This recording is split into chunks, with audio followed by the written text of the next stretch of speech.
Squirrel pool with auto host.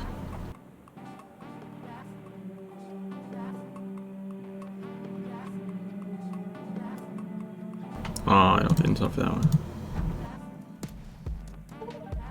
Or this one.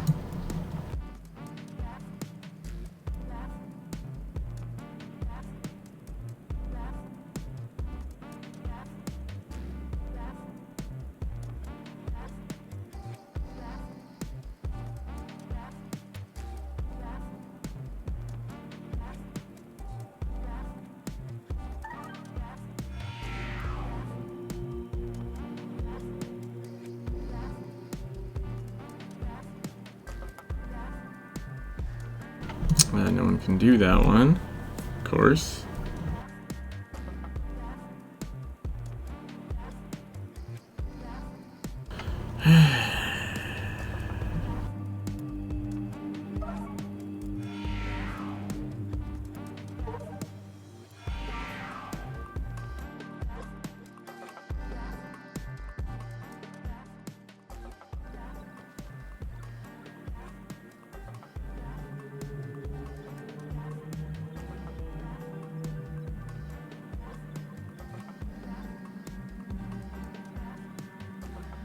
Alright, so the plan today is cleanup.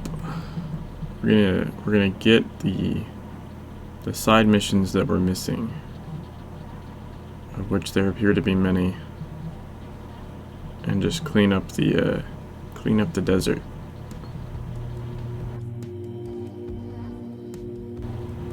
The only main mission that should be left is the immersion quest over here, I think.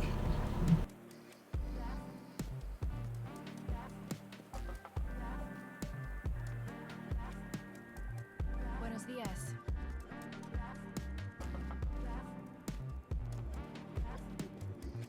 That one we've done. Assalamu alaikum.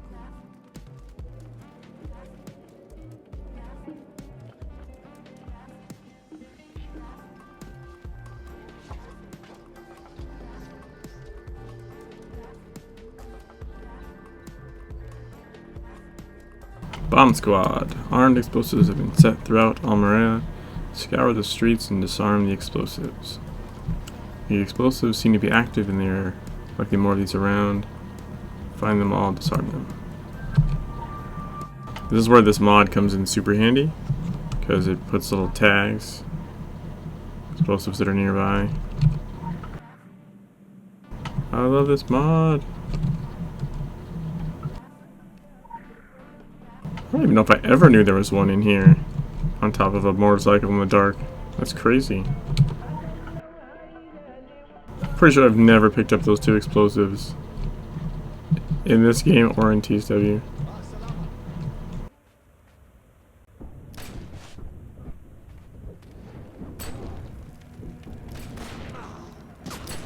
Where's that explosive at? Oh, it's underneath. Clever.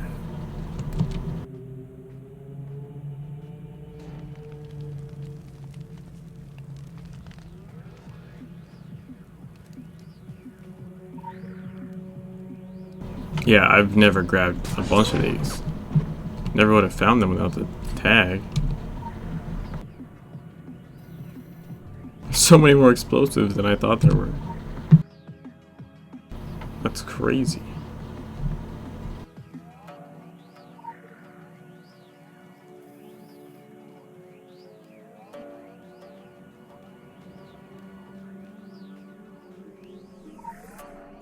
Who would blow up a bingo machine?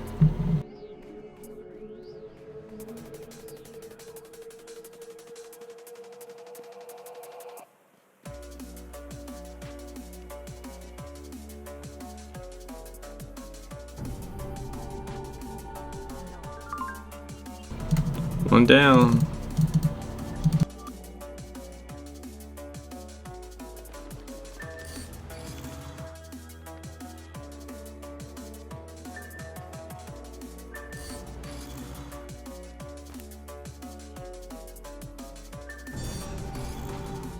Hey, I hit glyphs finally max 20.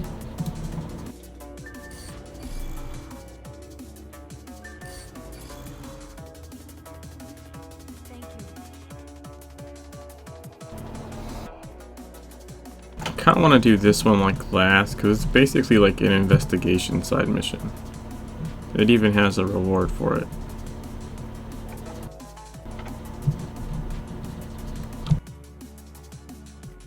So let's go do this one.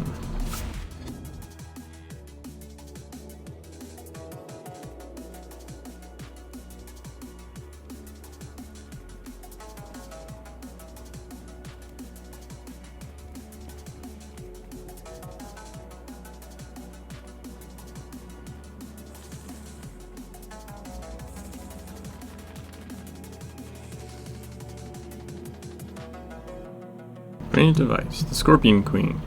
Corpse of an Orochi scientist lies hidden away in a crevice. Notes on his person suggest he was looking for weaknesses in the giant scorpions that trail the desert landscape. Perhaps he was onto something?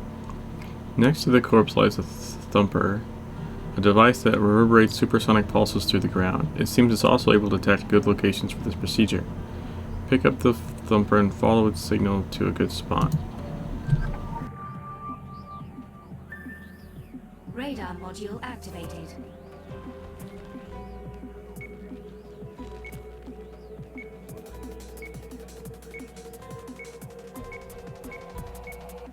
Item located.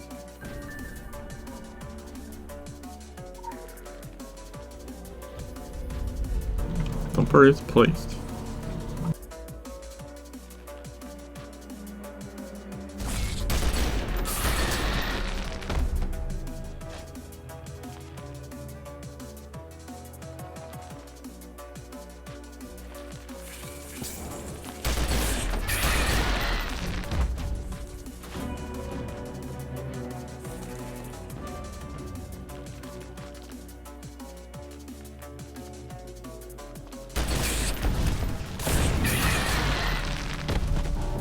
Ta-da!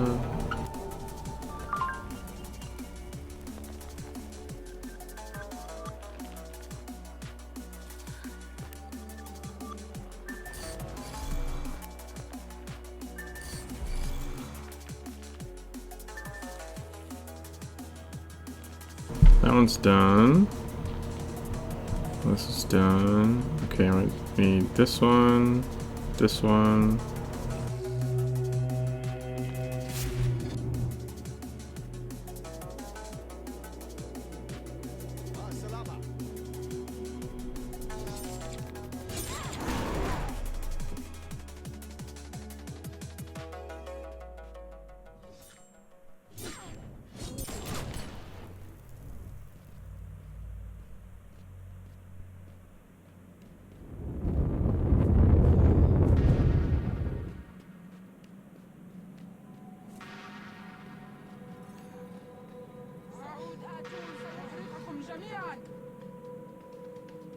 What up, yo? Scorched Earth. These crates full of supplies are found in all the cultist camps. Destroy crates in the camps that deprive the cultists of their supplies. There's a camp very close and the crates are guarded. Get rid of the guards and destroy the crates.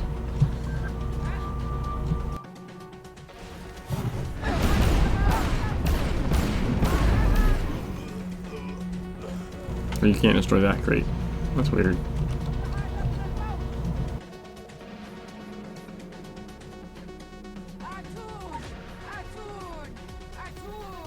Ha! If you're over level, you can just destroy the crates and they don't even notice.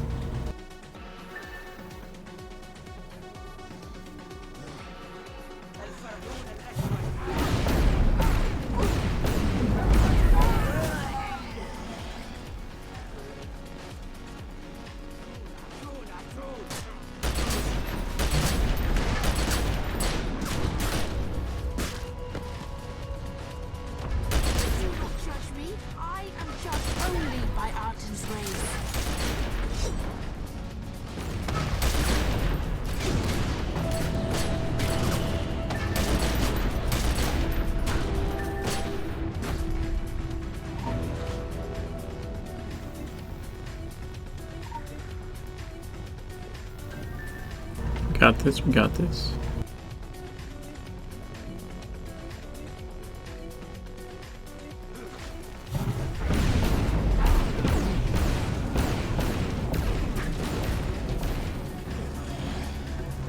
Ooh, lantern.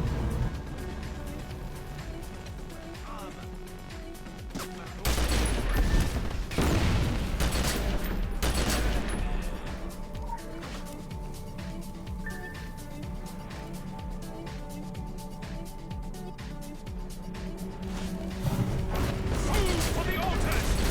Feast for our god!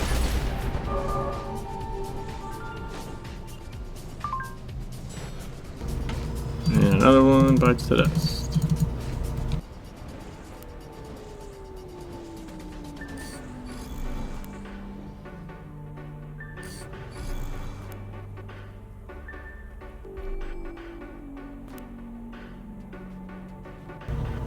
There we go. Dead Sand Horror. Plague of Locusts. As if it wasn't bad enough that mutant locusts are sprawling the desert, they're also starting to establish nests. These must be destroyed to prevent the creatures from propagating. Destroy locust mounds to make sure the mutant insects don't multiply enough to threaten the people of Almeria.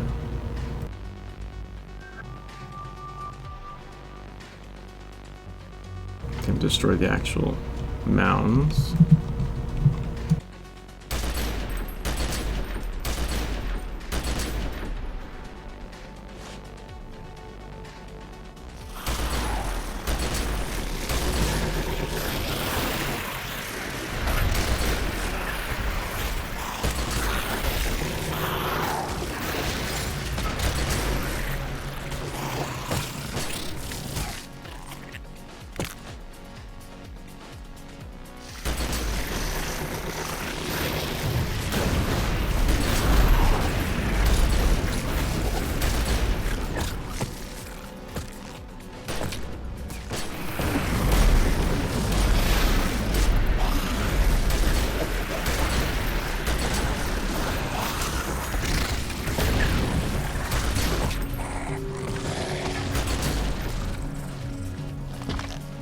Got him.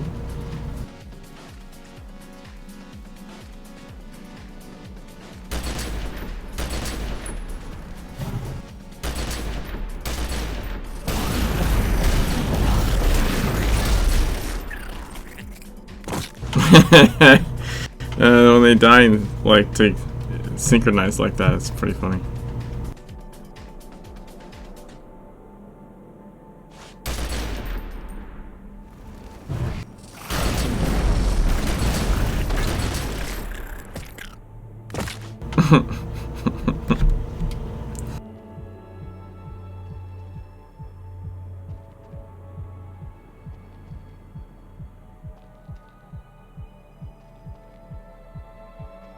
Hey Moby, how's it going?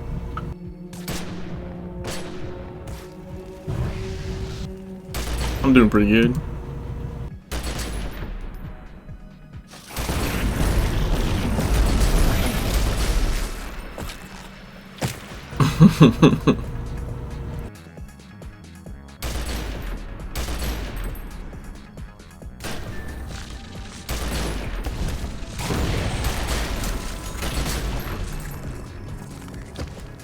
I need to defeat the Sand Horror Hiver.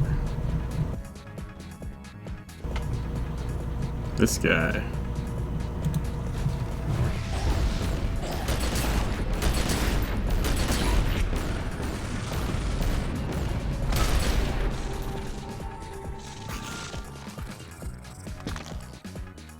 They have pretty wings.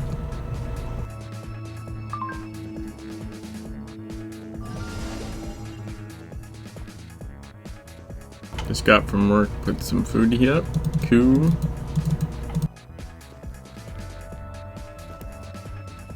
I need to save that. Actually, just got up. It's just a little bit ago.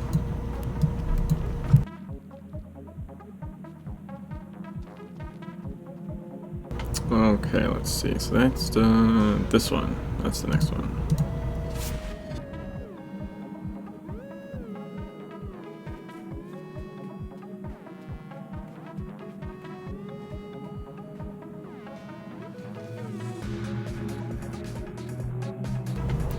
Crushed cultist. Between a rock and a hard place, the corpse shows evidence of severe impact trauma. Unless this cultist fell from the sky, whatever object he came into contact with is no longer around. The blood trail leads towards the eastern lock, which is strange because the intermittent river has been dry for months.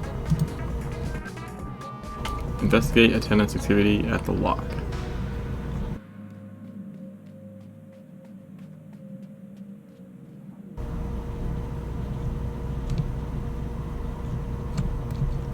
Ladder. Zoop. So the way this gear system works in the game, I find actually really cool is you take your let me turn this in. Whoa. Okay, I just crashed my game. Damn it. Doesn't happen in a while. It didn't like me doing whatever I just did. It crashed like hardcore.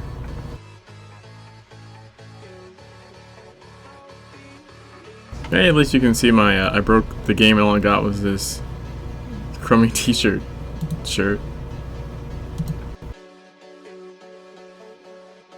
So, it's called empowering. You take your gear and you feed it other gear, and if it's matching, you get more XP than if it's not matching. And you can only upgrade talismans with talismans and weapons with weapons. But like if you know, I have an assault rifle, so if I find a green assault rifle, I can just eat it. My assault rifle can be empowered with it and level up, or get XP at least towards leveling up.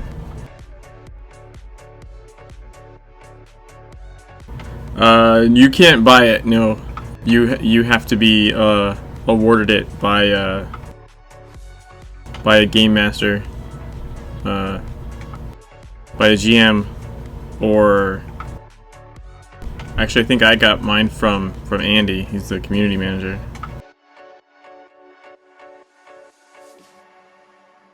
I've severely broken this game a lot.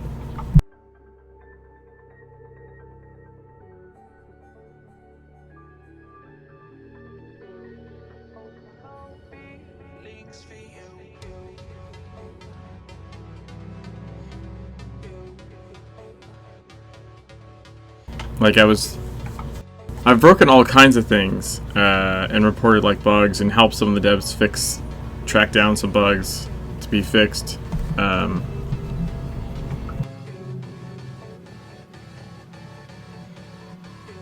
I'm particularly proud of breaking one of the dungeons so bad that the last boss, I was able to like just duplicate him over and over,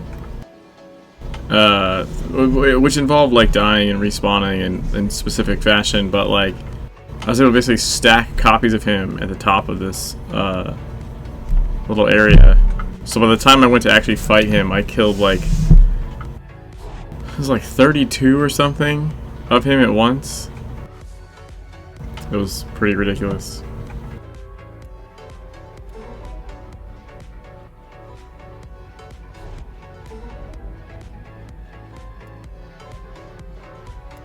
Hey, I can do this one now. So, what I was trying to say before I crashed was, like, so if I have like a green assault rifle, I could put it in here and empower, and that costs anima shards to do. But you can also mismatch, like you can take any weapon and empower. I would get 100 XP for feeding this pistol into it.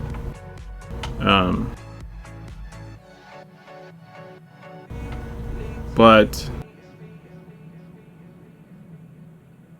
like if you put an assault rifle here, it would have like a plus on it, and you'd see it would be like 250 XP. But the way your inventory like folds into itself, because like you don't have a ton of inventory space, but you don't really need it. You can buy more, by the way. I have 35, which is like the minimum. But I mean, you can get by with not a lot of inventory space because everything sort of folds into itself. And the cool part about the upgrade system too is like, if you have an item you like at the beginning of the game, it can go all the way to the end of the game with you. You just keep upgrading it. That said, every time you fuse, so like once this is 25, I'll be able to take this headpiece and this headpiece, and they'll fuse together to make the next level, the purple headpiece, right? The next tier. But let's say I found a head talisman I liked better than this one. Well, that's fine. I would just, you know, say this was like the better one. I'd go like this. Now this is my new one I use, and this one is going to be purple. And you have green to blue, blue to purple, purple to yellow, yellow to red. So you don't make a final gear decision basically until red. You have a lot of opportunities to switch up your gear without any kind of loss because you just change which one is the one you're upgrading into. And then these are distillates. So this is a talisman distillates. It's just straight up just XP for your stuff. No, it wasn't 32 times loot and XP for the boss, by the way. Because you don't really, the way the dungeons work, like you get your stuff off the loot chest, and there's only one loot chest, so it didn't do much other than just be weird.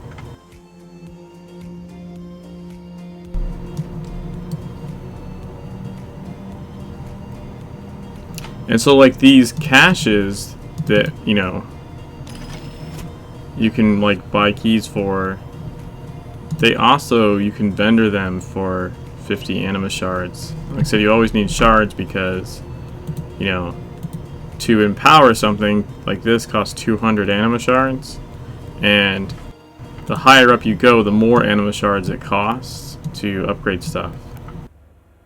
Like if you're upgrading a blue, for instance, it's 400 anima shards just for one little upgrade. So the caches are worth it to collect and sell to a vendor just for the shards, even if you don't want to open them.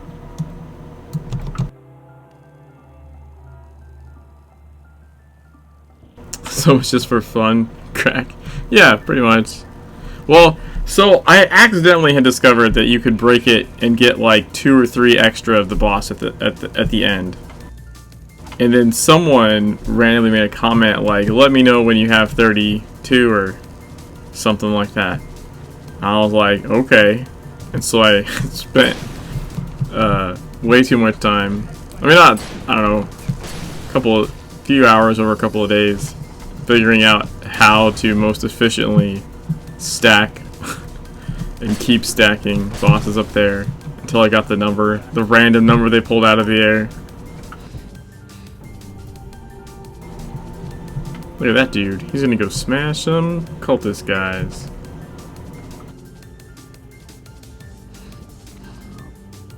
Yeah, get him. Get him. Can I get up here? I can. Oh, but I can't get over it. That sucks. Ah, I fell down.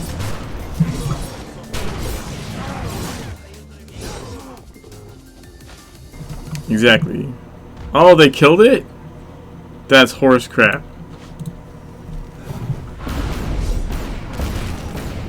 You killed my friend. Jerks. Also, those loot lanterns don't always drop caches. In this case, it dropped this belt. It's something new they added. The caches can randomly, instead of the purple lantern being a cache, it could be a powered belt, like a red background, which means it has an effect. This one is a hammer specific belt. But I'm going to feed it and see it's got a little plus sign because it's a matching. Darvadine with auto host. Thanks, man.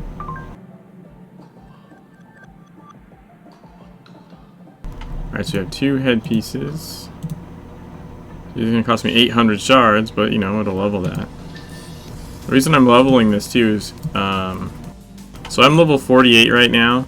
You cannot make purple's gear until you're level 50, but I'm really close to level 50. So at level 50, I want this to be 25, so I can make this head talisman purple as quick as possible. Because your talismans have a power effect like in order. So like your head has a higher power rating. This is 730 power rating. The neck is 438. So it goes head, your majors, your minors. As far as like your upgrade order, you always want to do this one first, then these ones, then these ones.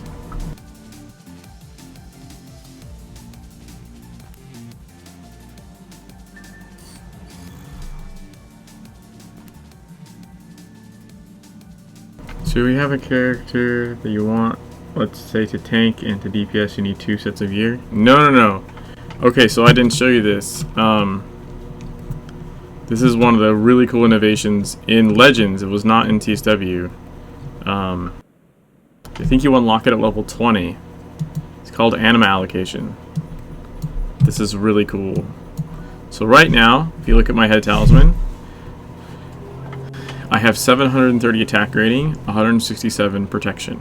That's at max DPS allocation. I could go tank, commit. Now my talisman says it's going to give me 1,043 hit points, 1,542 protection. I could go heal rating. I wanted to be a healer. My talisman says 730 heal rating, 167 protection.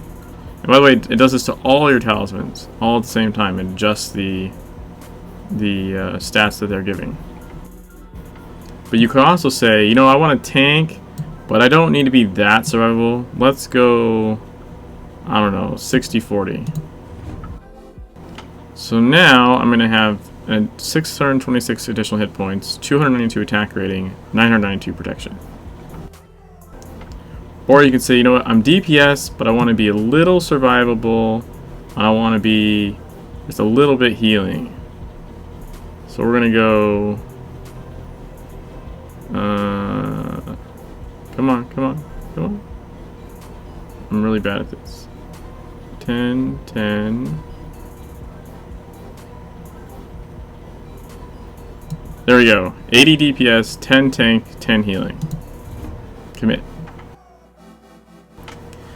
So now this one talisman is giving me plus 104 hit points, 584 attack rating, 73 heal rating, 304 protection. And it does it across all my talismans. It adjusts all their ratings. So now I'm mostly DPS'd, just a little bit of extra health and a little bit of heal rating.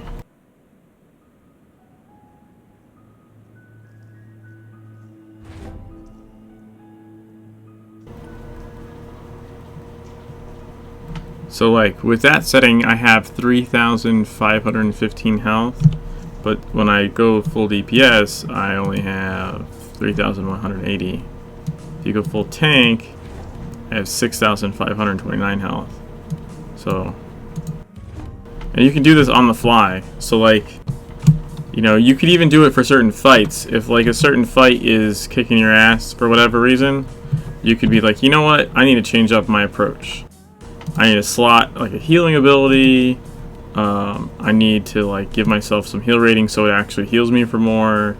Or you know, I need some tankiness to be able to survive with some big hits. You can do it on the fly. You just can't do it in combat. But anytime before combat, you can muck with it.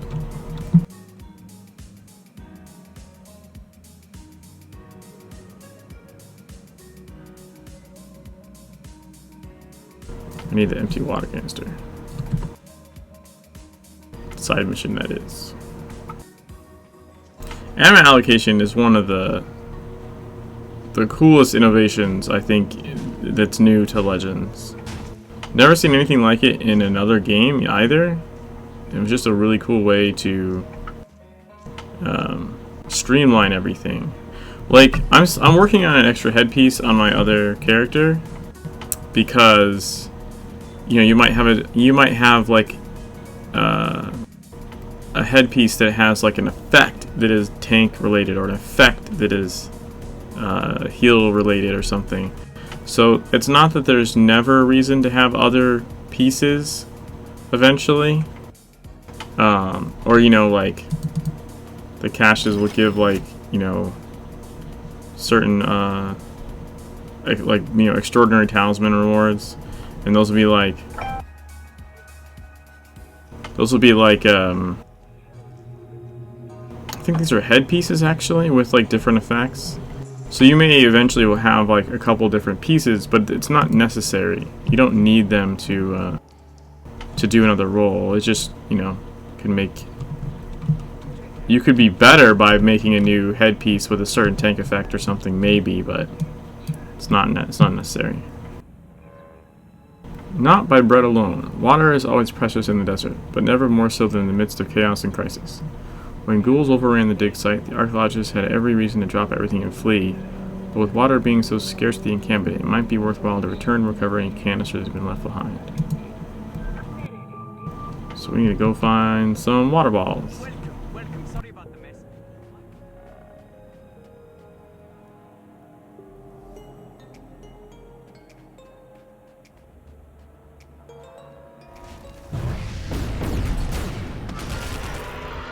Killed 100 ghouls. New lantern!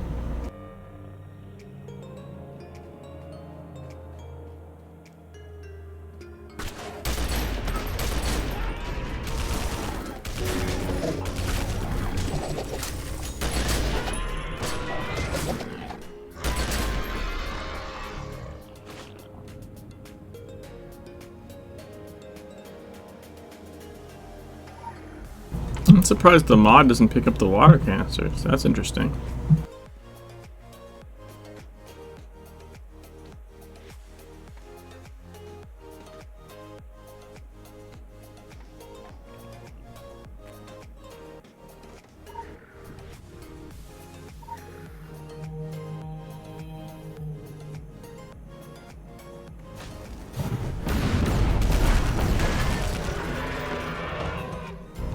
Do I not need to fight them anymore? Am I over-leveled enough to not have to fight them? If you're 10 levels above something, it just doesn't notice you. I think someone might be doing a mission here, because I didn't click this.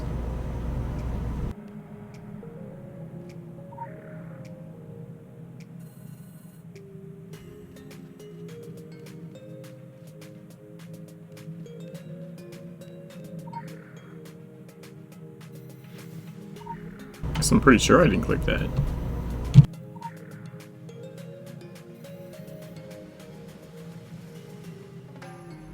Yeah, so I'm 48 and they're level 38, so I'm 10 levels above. So they won't actually pay attention to me unless I attack them.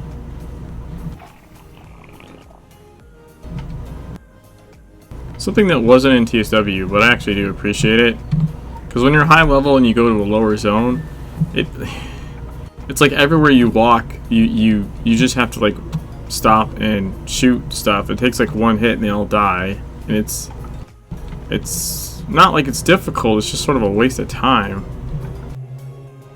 So it's kind of like, you know, they don't bother attacking you because you're obviously way too powerful for them.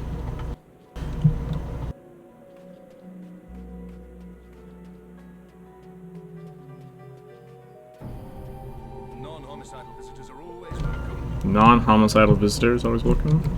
I'm pretty sure the characters are pretty homicidal, considering the amount of shit they kill.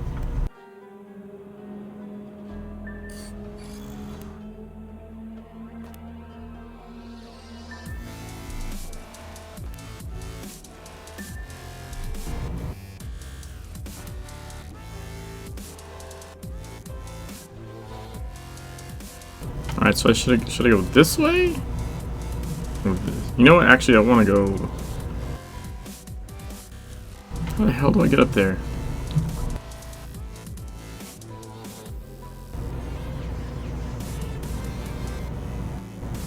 I want to go over here.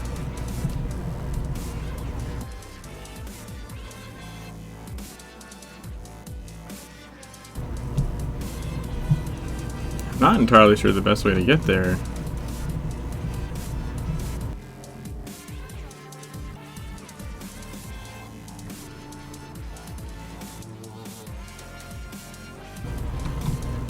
see you can pick 2 weapon lines at the start, so you need to make a lot of characters, get all combinations. No, you can unlock all of them. So like, at the start you pick a starter class. It's just a starter thing. So like, I actually have all the weapons unlocked. I just don't have all the abilities purchased in all of them, but I have them all unlocked. So one character can unlock all the weapons, and you can mix and match them however you want. I'm currently, the primary is assault rifle, and my secondary, or my offhand, is the elemental. Your primary regens energy at twice the rate of your secondary.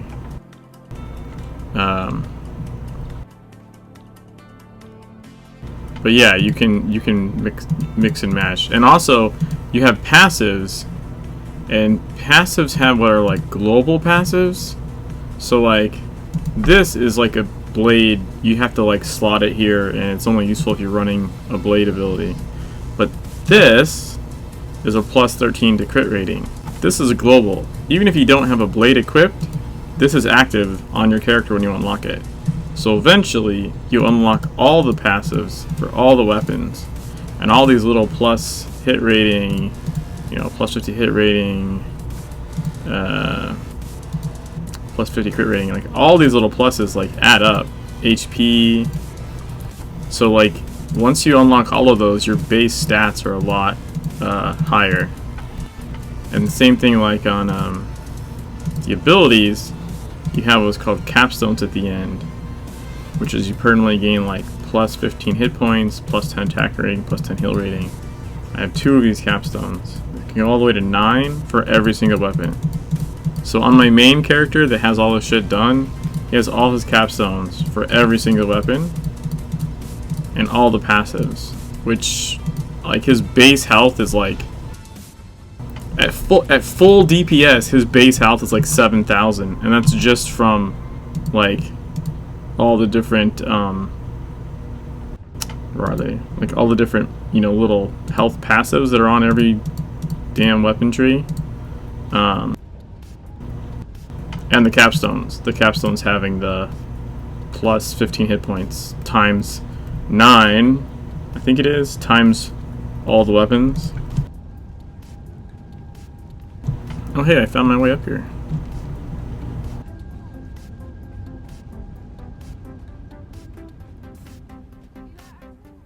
Sacrificial altar. Touched by fire. Several braziers stand on a lone altar, some lit, some unlit, surrounded by cultists oblivious to your presence. The air is thick with the stench of burnt flesh. This has all the hallmarks of an unholy ritual of sacrifice. Investigate the situation and get rid of cultists in the area.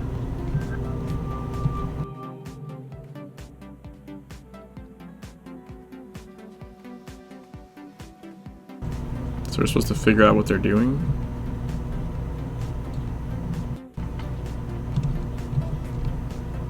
They look pretty cool.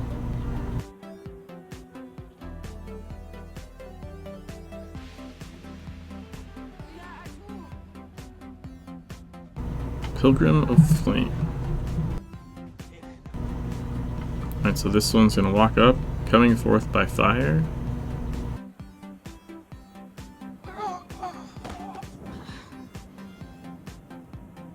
And then they sacrifice themselves to the thingy.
Green Lantern!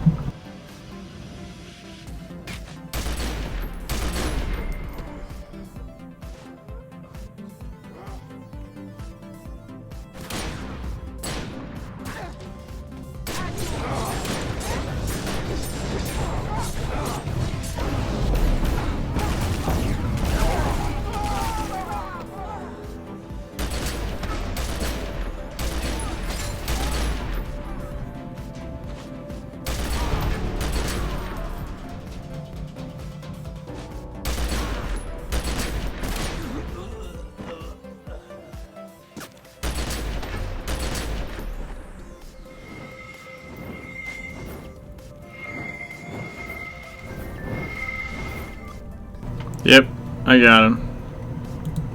Summoning a djinn.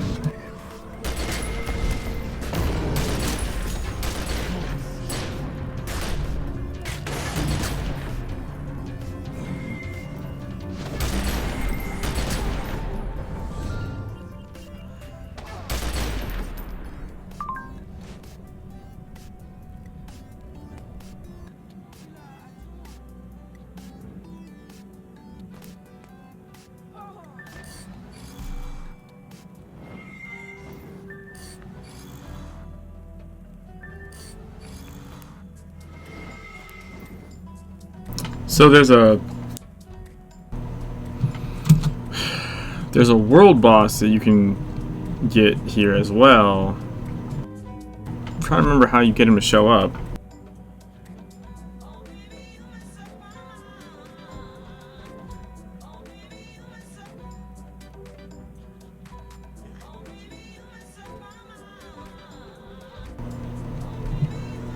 Remember, you just like wait for them to sacrifice themselves?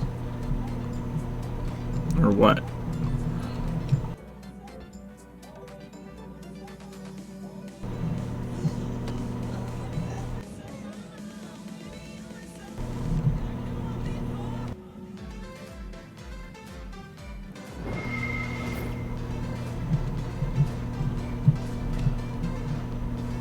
I'm gonna look it up now. I don't want to just wait for no reason. So I got the small djinn that's like the normal one for the side mission, but you can do something and like a large djinn is summoned that's like a champion of the area.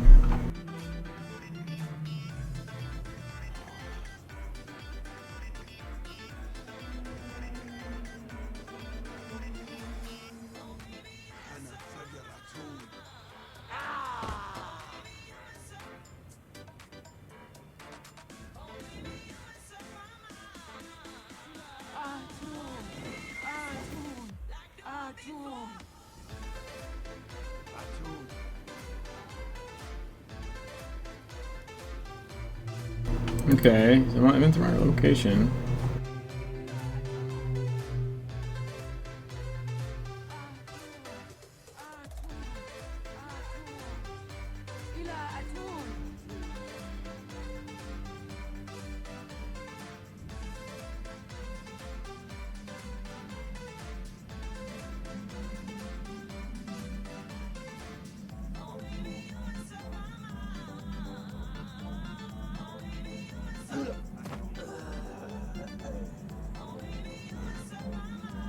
Oh, that's annoying.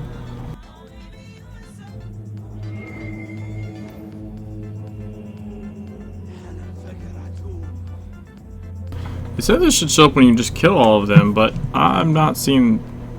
I mean, I killed all these guys and that certainly didn't happen.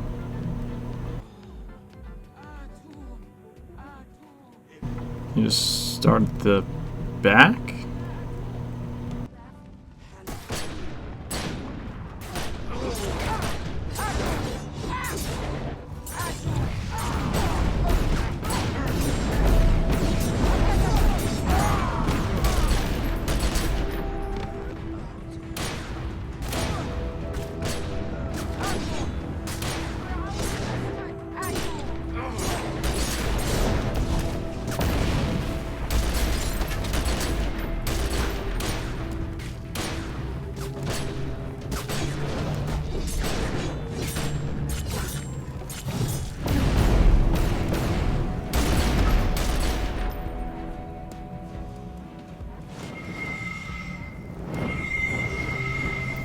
Nope, it's still the small guy.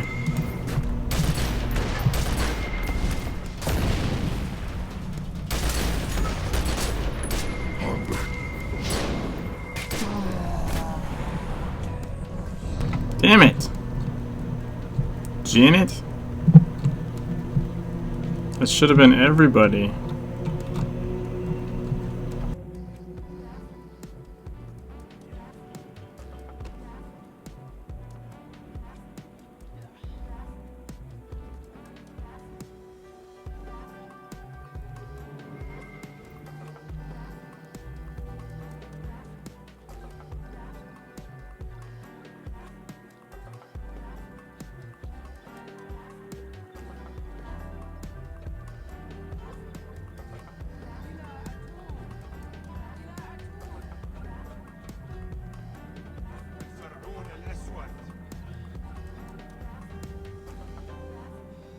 Oh, it says 5 gens. Okay, so I didn't, or not 5, sorry. 5 cultists. So just kill 5?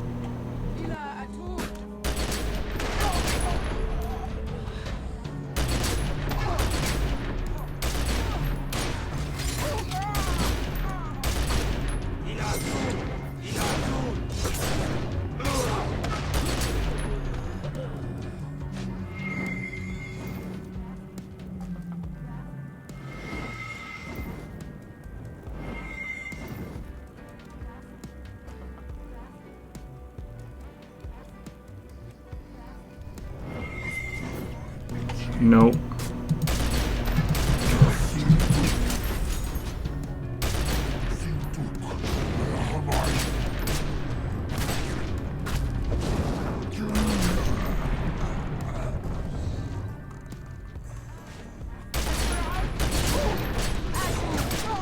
So 1, 2, 3, 4, 5. Crap. I shot another guy without meaning to.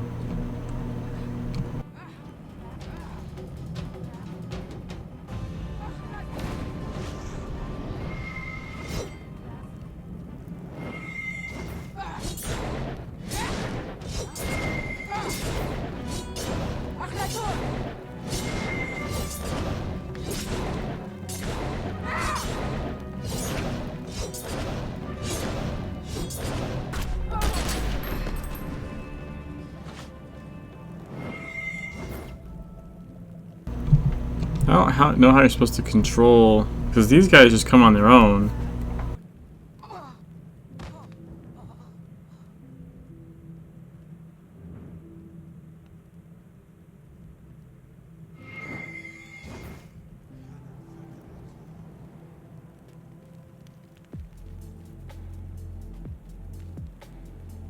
God, this one's annoying.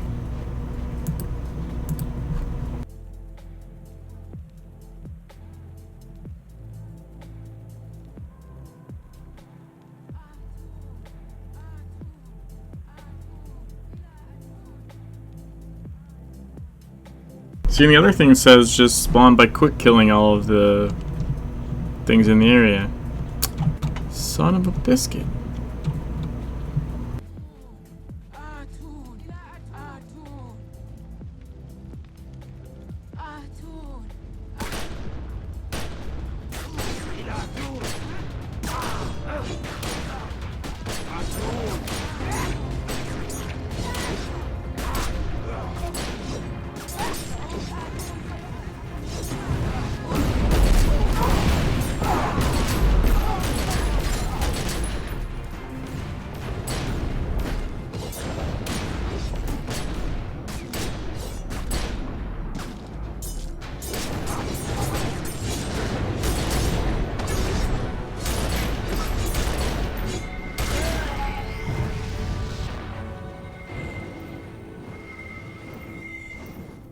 God damn it.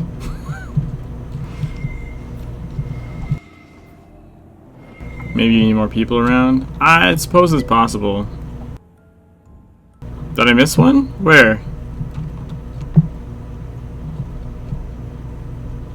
Oh wait, he turned into him. Huh, I just had to not attack him.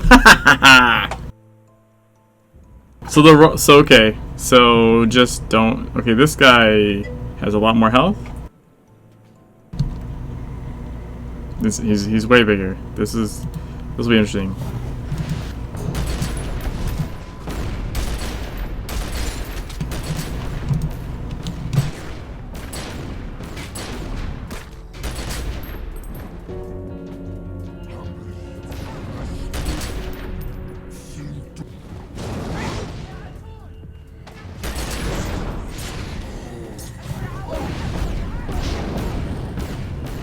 Oh shit.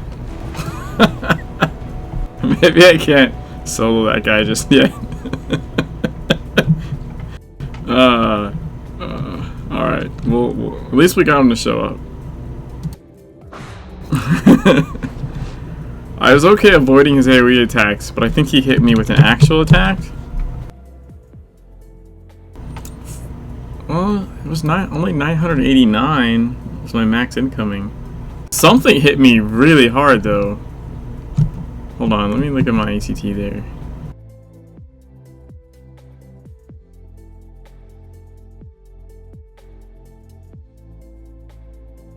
Incoming damage.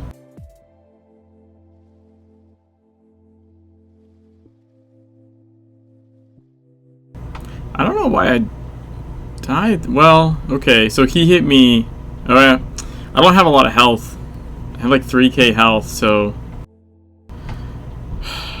I guess 3 hits of about 1k each, probably, yeah.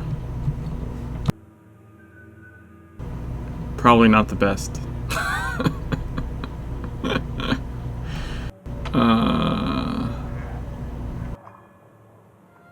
Let's go do some of these ones. I'm gonna have to come back for that champion at some point, even if I have to get other people to help, because it's like part of completing the zone.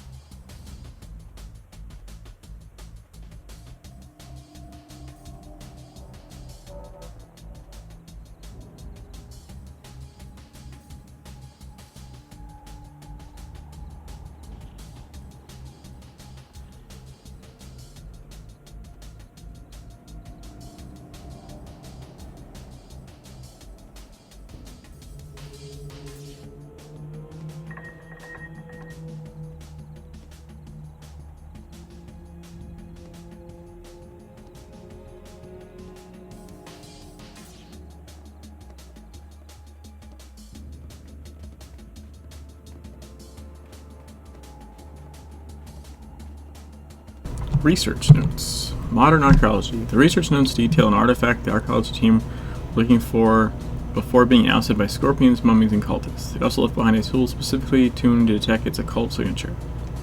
According to the notes, the parabolic resonance occult detector can be used to pinpoint any occult signatures in a particular area. Using the device correctly could therefore lead to the artifact the researchers were looking for. Once you have found the spot, use the shovel to dig up the item. So we need the thing and the shovel. Quick access inventory updated. Quick access inventory.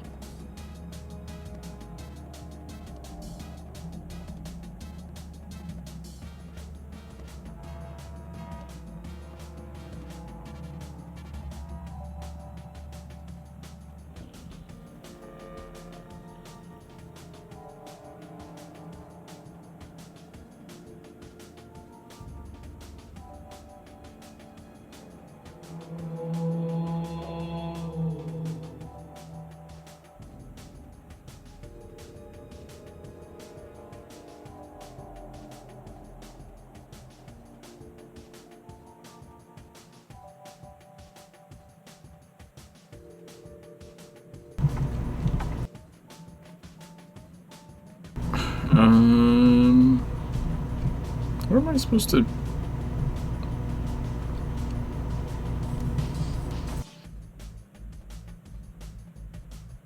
Oh, okay. So it's going this way.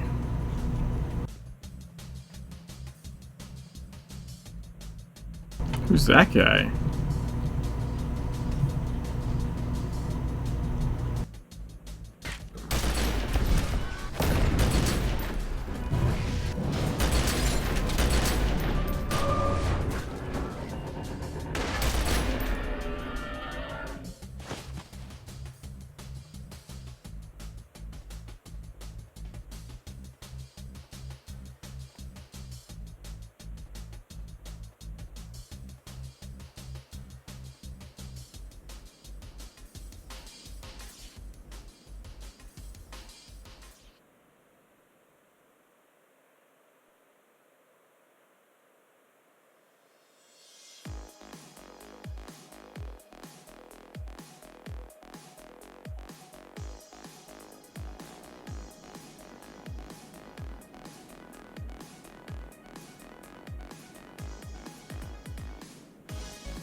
People bothering me.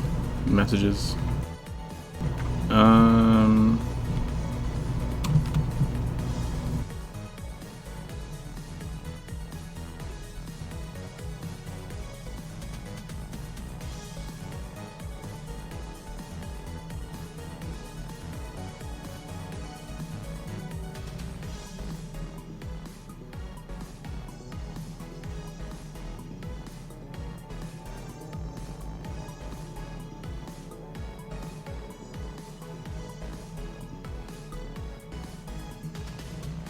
Someone says this way.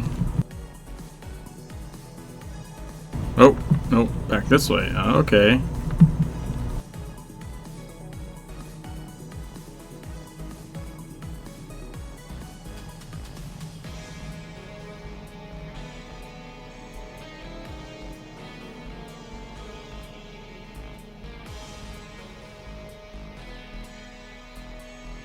I'm gonna guess right here. Haha!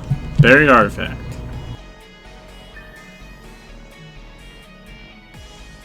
Hey Tom, what's up? What do you mean Jimmy Y?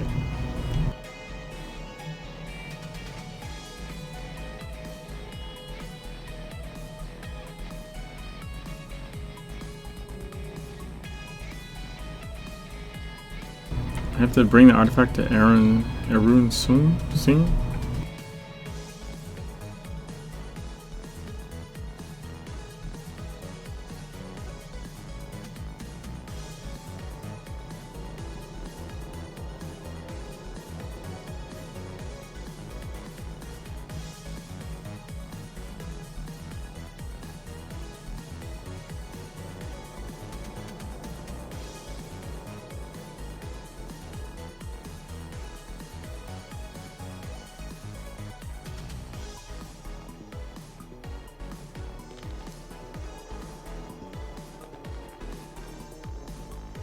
Why am I playing the entire game in first person? On a new character?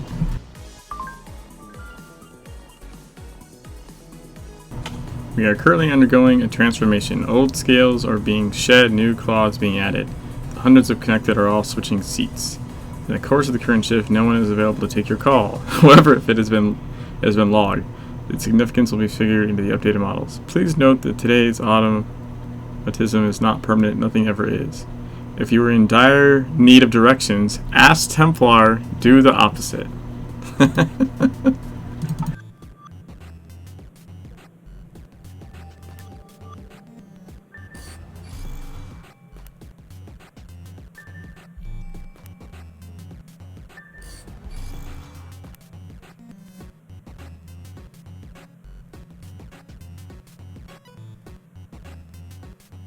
Hey man, I have 100, what's the APSP event? Not a bad idea, level up and all. Yeah, it's still, not, I guess I'm taking advantage of it. It's not even really intentional. I've 100%ed, Kingsmouth, Savage Coast, Blue Mountain. So now we're in Egypt, and I'm working on 100%ing, Scorched Desert and City of the Sun God. So this whole This whole thing is just me completely 100%ing the game only in first person. And just checking everything out. I found all kinds of stuff I never noticed or saw before when I wasn't in first person. Did you know there was what looks like a map of Carpathian things in the train, in the last train to Cairo mission?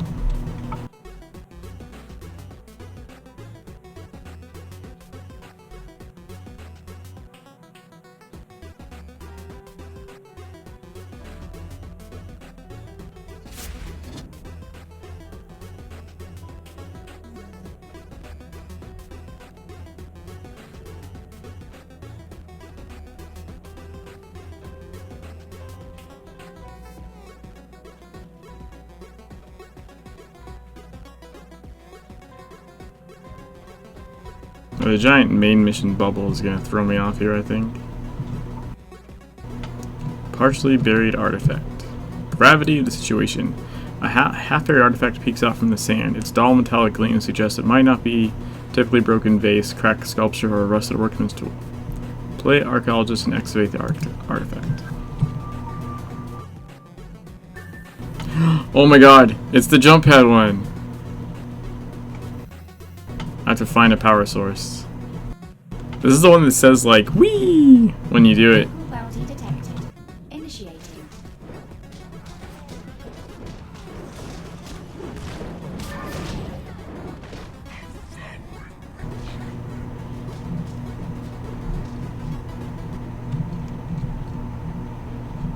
Wait, where was the power source? Did I miss it?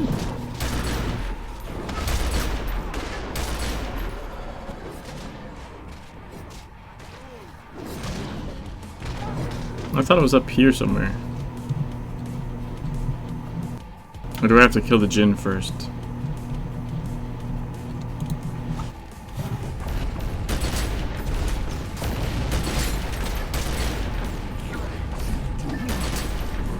Yep, pick up the capacitor.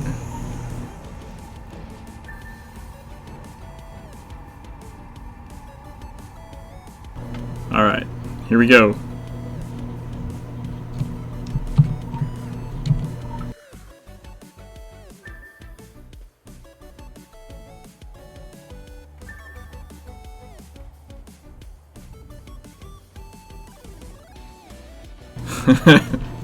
Ready? 1, 2, 3.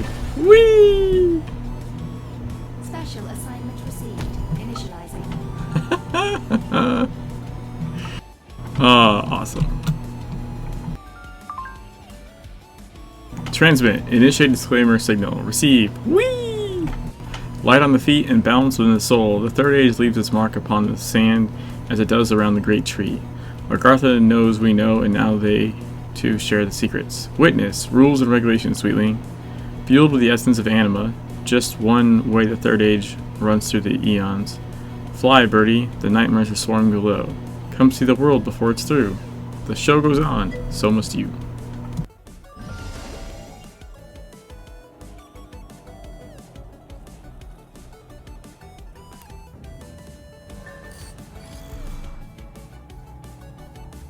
Critical empowerment results.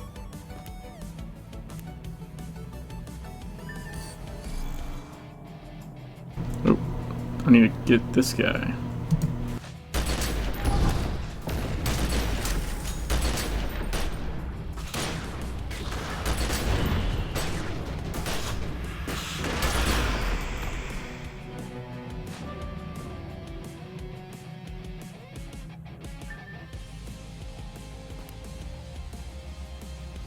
Is there another champion up here?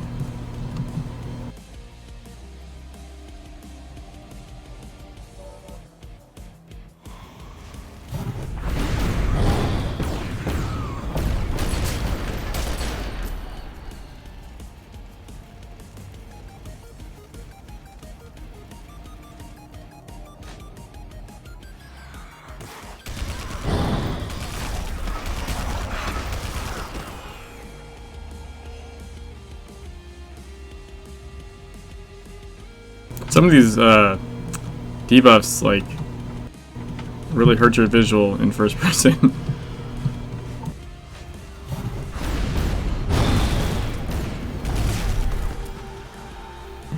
Not as bad as the filth one, but still.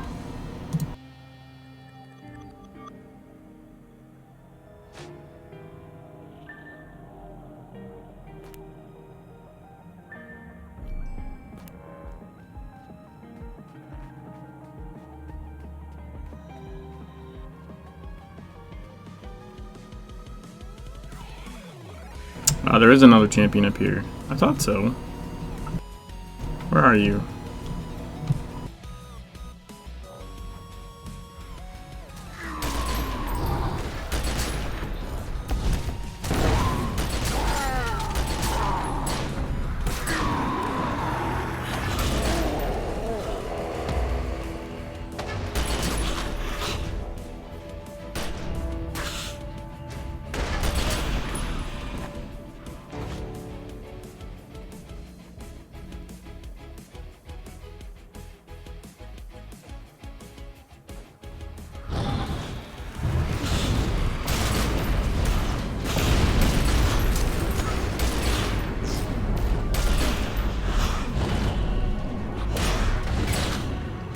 You walled in dickhole.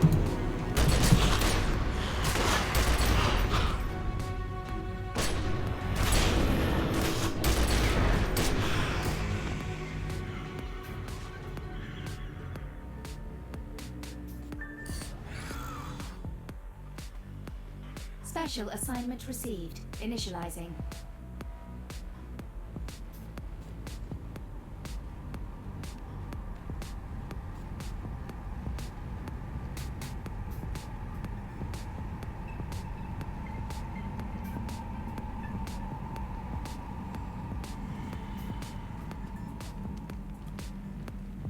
Okay, that one you can't take because it ends in Save the Sun God, and I don't want to go there yet.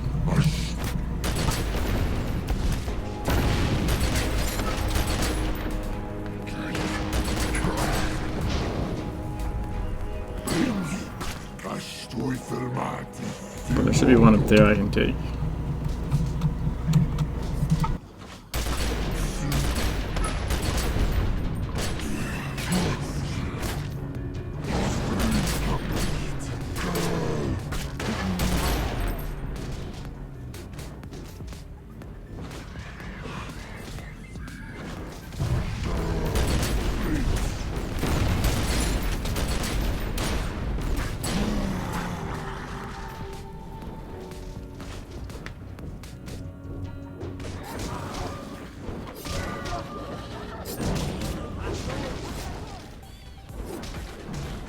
Ruined. A burned corpse lies sprawled in the sand. The cultists in the area show only contempt for life, even their own. Torture, sacrifice, self-immolation. Regardless how she died, the voices that call for such vile and gory devotion must be kept from spreading. Okay, so this is where we clear off these guys.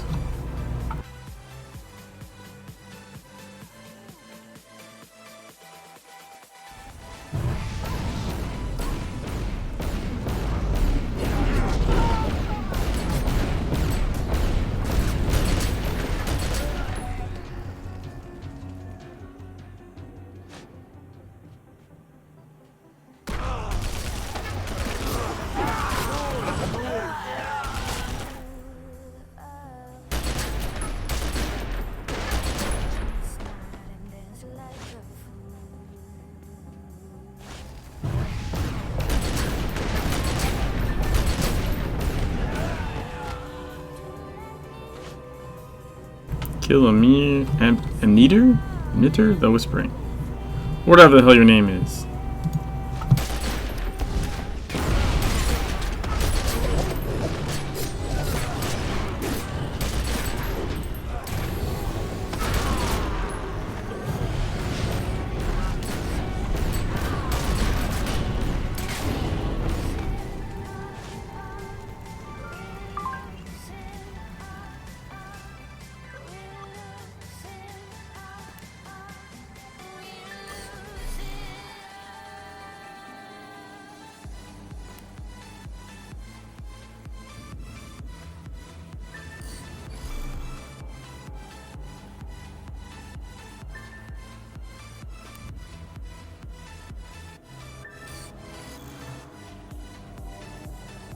I'm running out of room. Ah!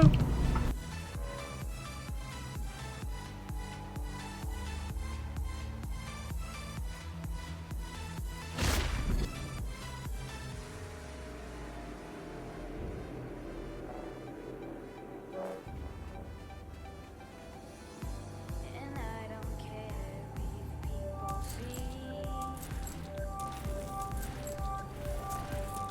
Go ahead and judge me.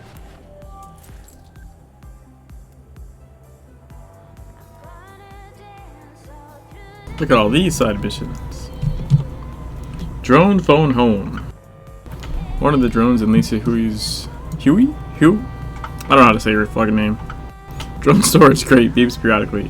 It needs to get to the communication tower inside the overtaken Orochi camp to download new instructions and coordinates from Orochi HQ. Assist the Orochi drone in completing its mission. So I carry on, I carry on, I carry on, I carry on, I carry on, I carry on. Leave my drone alone, you dick.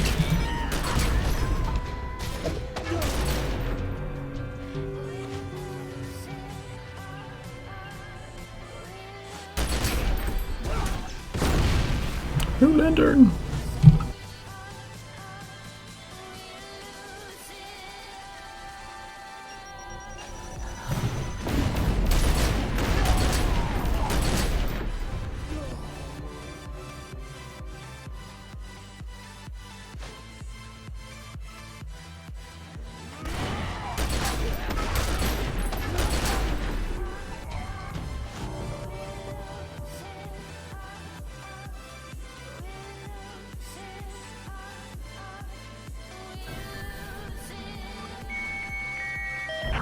That modem sound.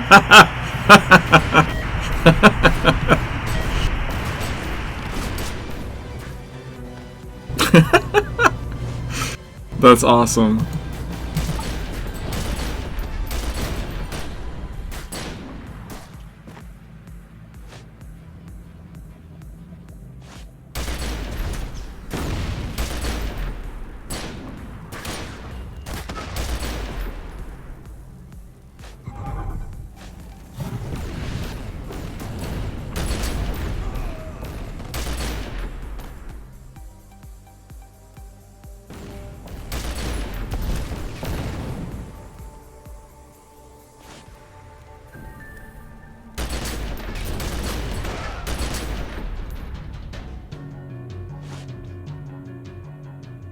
So we activate him.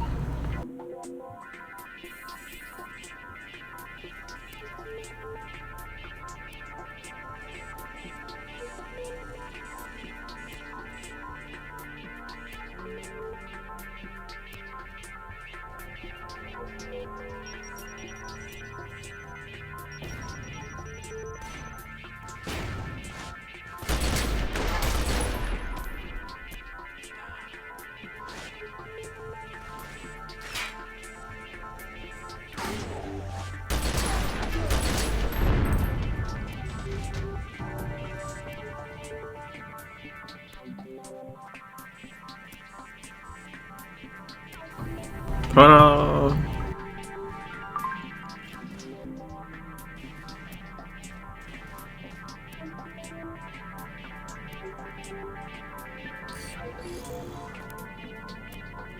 Critical empowerment results.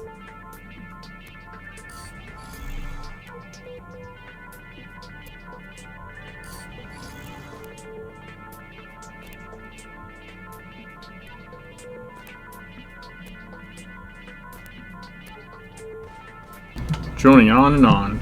The drone has up-to-date instructions and coordinates and is ready to depart. If Orochi sends drones out to pre-programmed coordinates, there must be something going out or going on at the destination.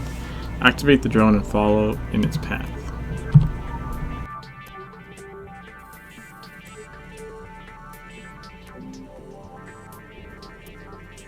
Man, you can control tab so I can see the little green thing on the ground. It makes it a lot easier to follow that shit around.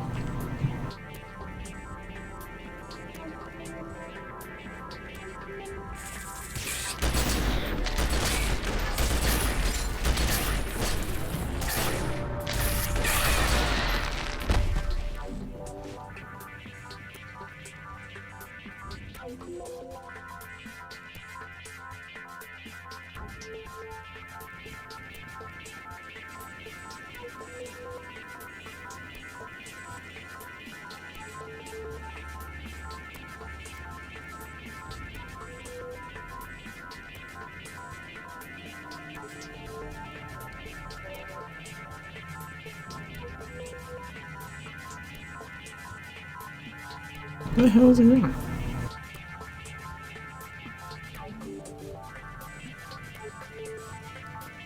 I feel like this is oddly appropriate drone music.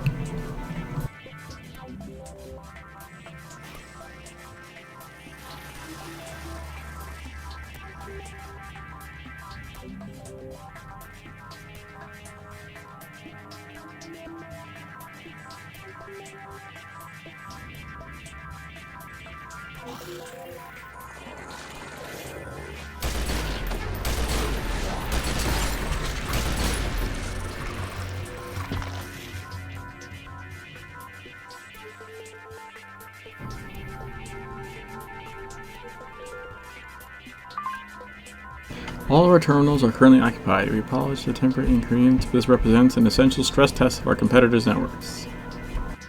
We must evaluate the strengths and weaknesses of their invisible systems as well as their reactions under pressure. Please do not hesitate to send further reports as possible at this time that they will slip through the network cracks. However, these lost reports could end up being the most significant of all precisely because they remained unread.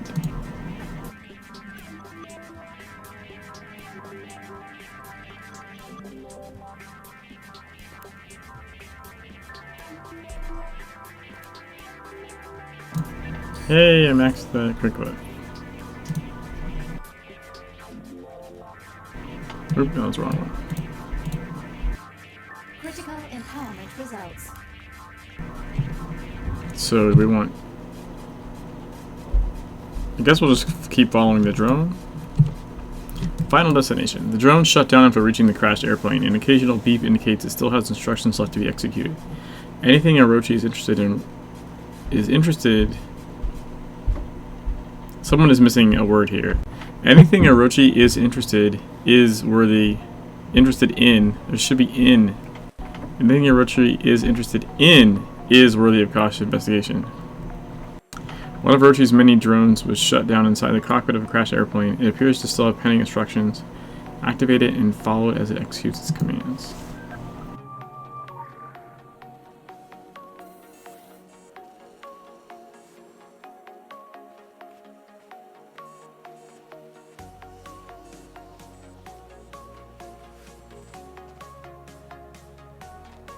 Where are you going? It's going in fucking circles.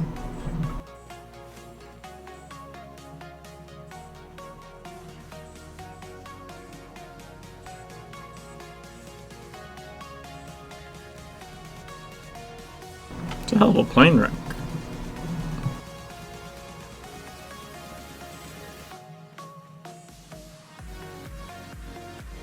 Yeah, that's a wall.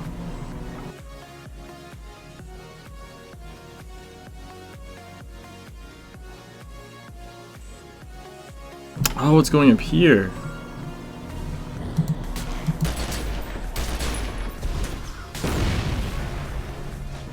Kind of forgot about this area.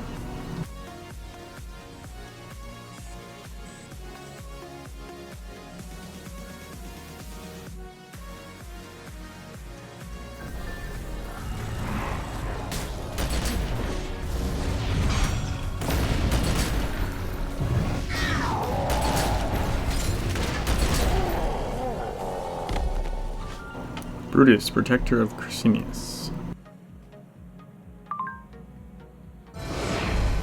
Level 49!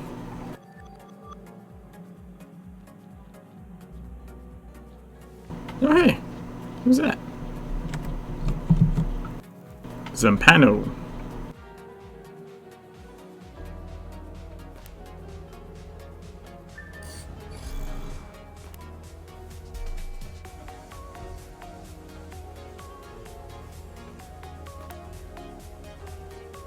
Critical empowerment results.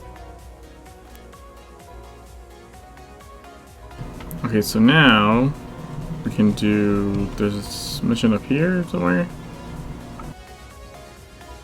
Yeah, ancient inhibitor. Continue the hill. An ancient orb hovers atop the temple. There's something both majestic and delicate about it, like a planet in the palm of one's hand. The temple is littered with Orochi crates and surrounded by dark openings in the rock. Inspect the crates. Discover what Orochi were doing at the temple, as well as the function of the orb. What are the little symbols for in your inventory? What do you mean? Are you talking about the gadgets?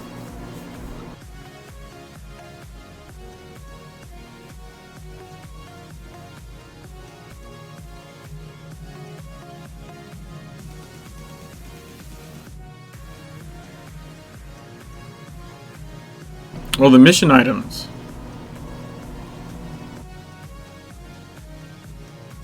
I don't know why I have them up there. I think it defaults up there. I like them down at the bottom. Although you actually wouldn't see them then.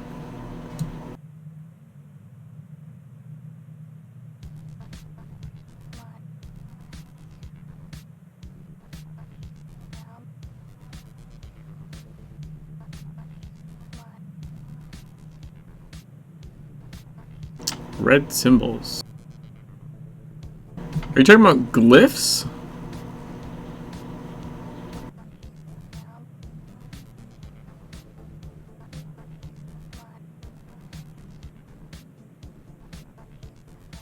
Ah, okay.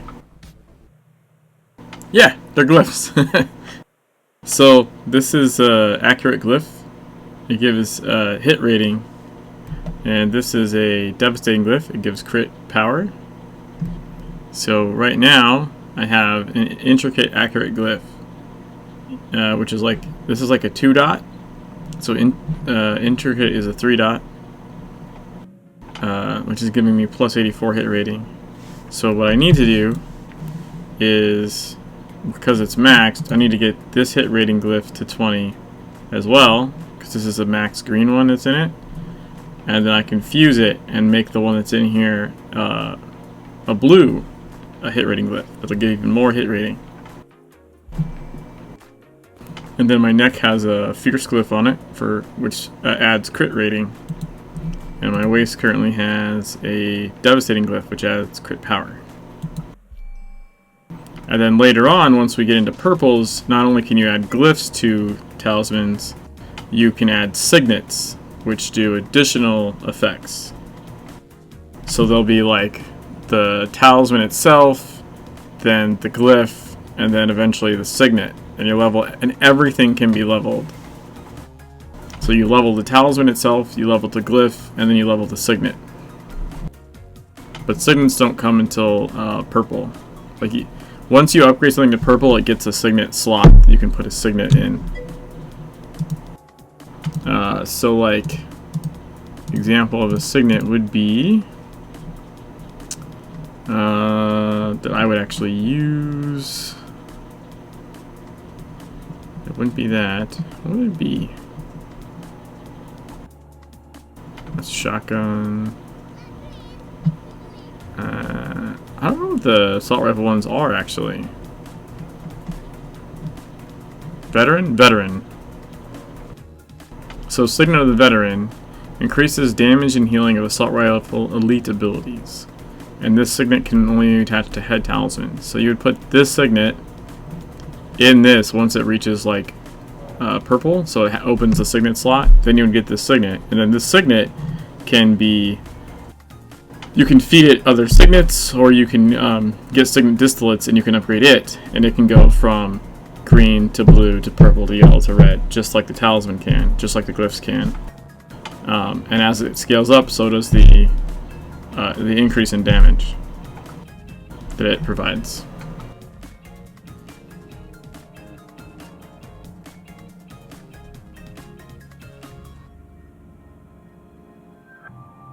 So we're going to inspect the Orochi crates.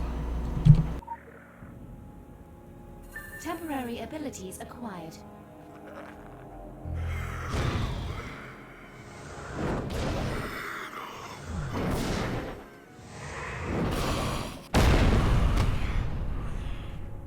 I can't see shit. Alright, so I have to collect the other crates.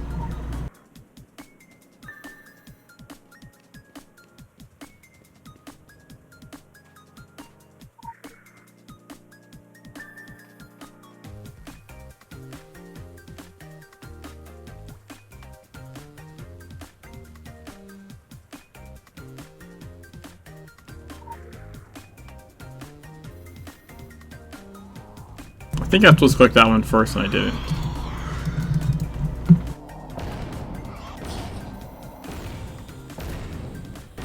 now we defend the orb with our different abilities. Holy guacamole.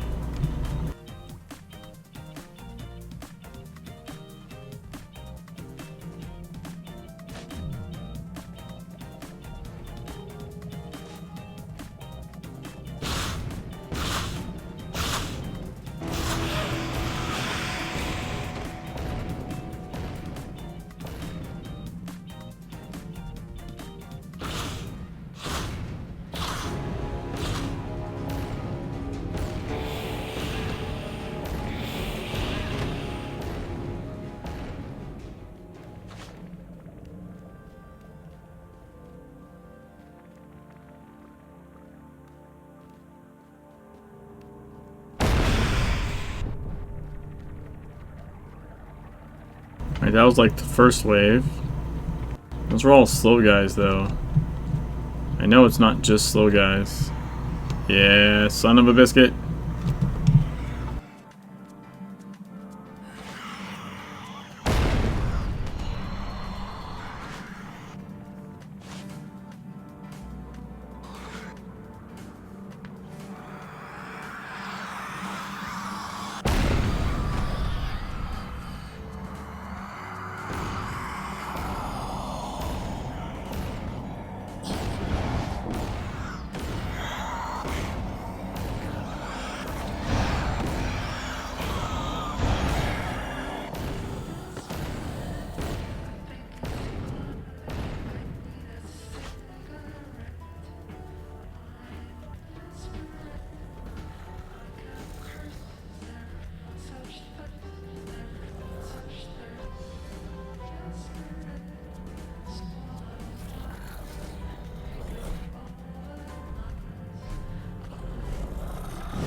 No.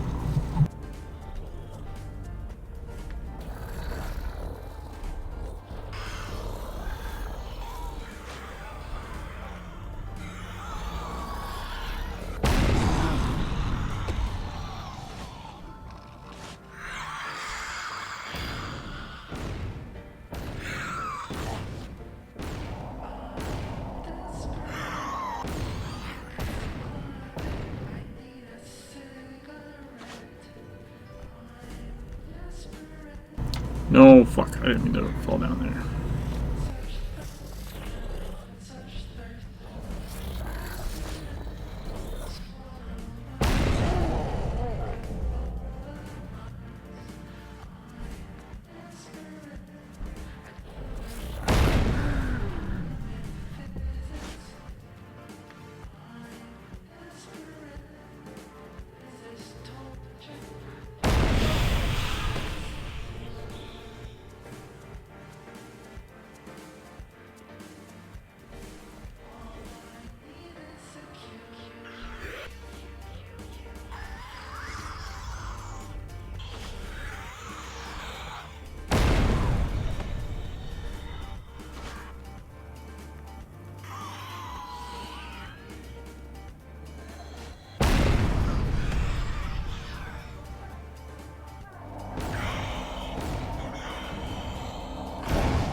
Alright, so now the main guy has showed up.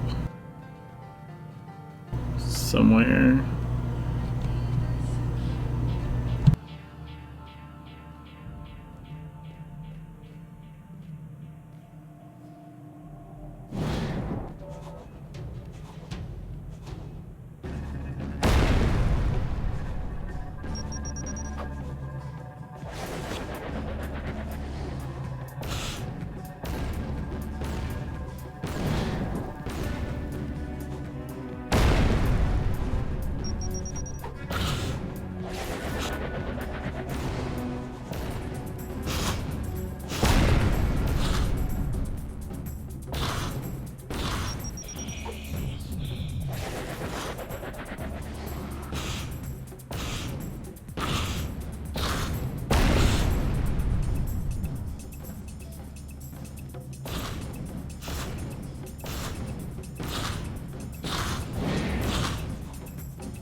Got him! Also killed 100 mummies.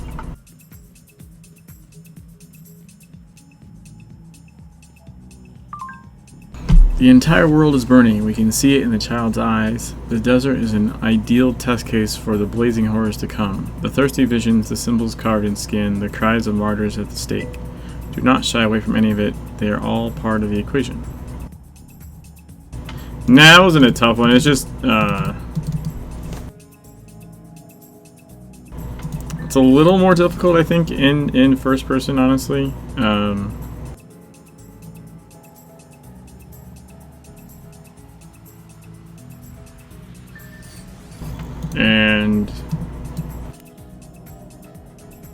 But I mean, as far as like, I don't know, no one got anywhere near damaging this thing. Like, it has like a health bar. It could take some hits.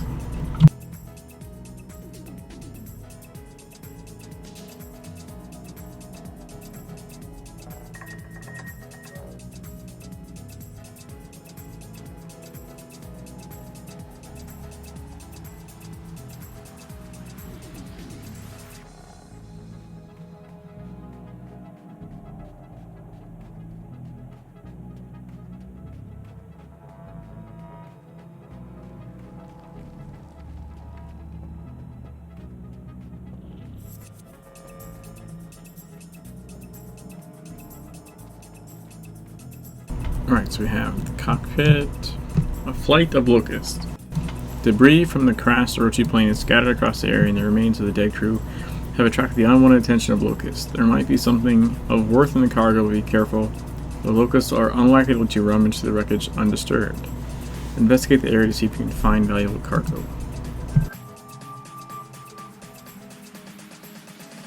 Okie doke poke.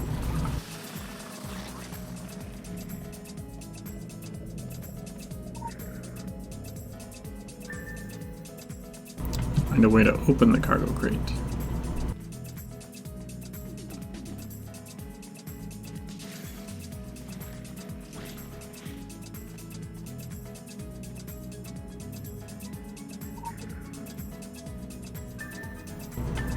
We found the 4th key card. There's 3 others somewhere.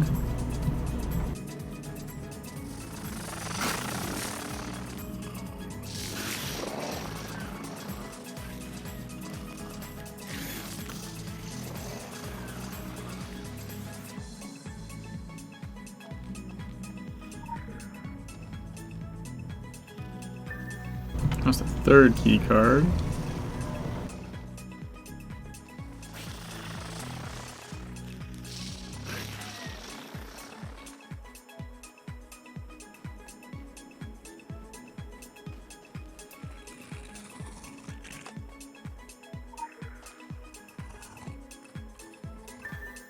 Second key card.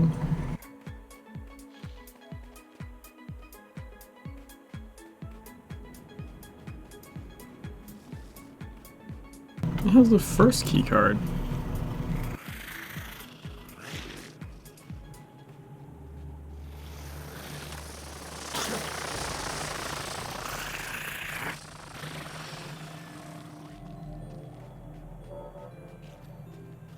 Ah.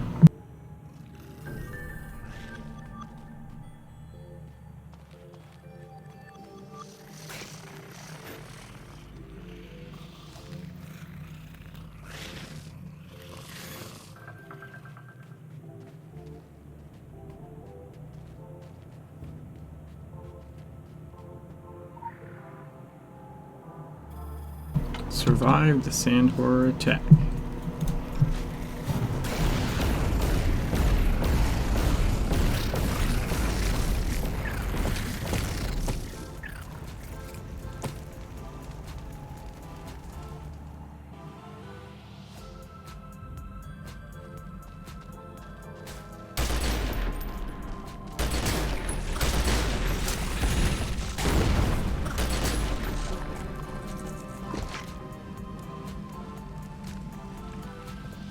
Man, I wanted to climb that.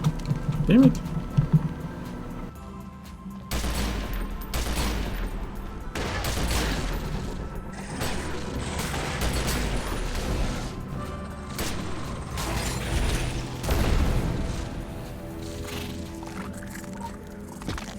Change the cargo, and we're good.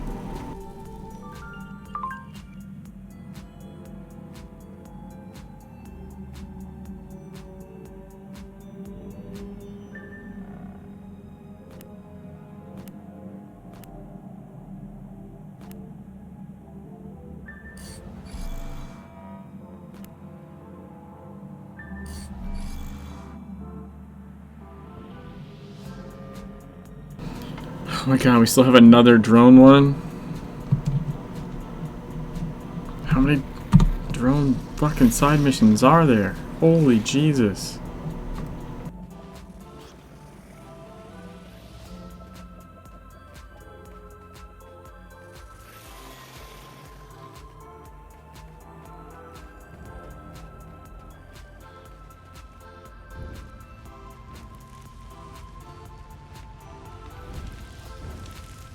Live by the drones. The little drone that could. Aww. This inactive Rochi drone has either been abandoned here or broken down during a recon mission. It might be possible to reactivate it. See if the drone can be manually activated. It may have been damaged by sand or one of the many fiery hazards in the area.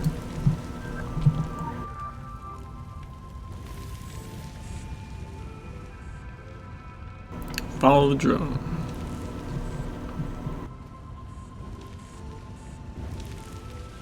If I remember right, this one's like even dumber because it is broken, so like it just walks into walls and then like, oh wait, no, I meant to go this way. Instead of just acting like a normal thing and going the right direction in the first place. What a take.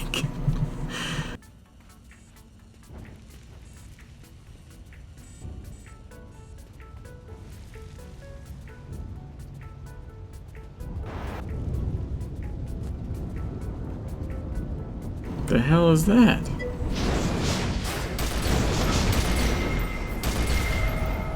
These are not the drones you're looking for? Nice one.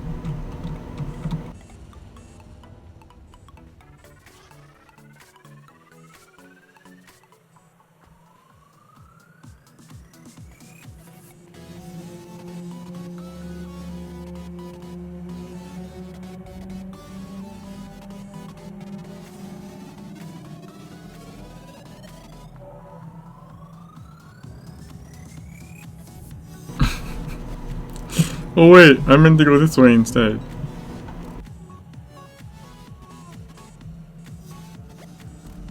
It's like it's not bad enough that following drones is already annoying. They're like, I know, let's make a side mission where they go the wrong way a bunch of times.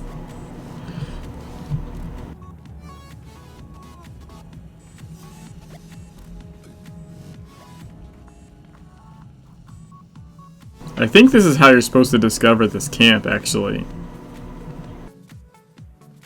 Potentially, or one of the ways you can. If you stumble upon that, you wouldn't be able to do the other one because it's a chain quest from here. You'd have to do cockpit and it would take you to this one.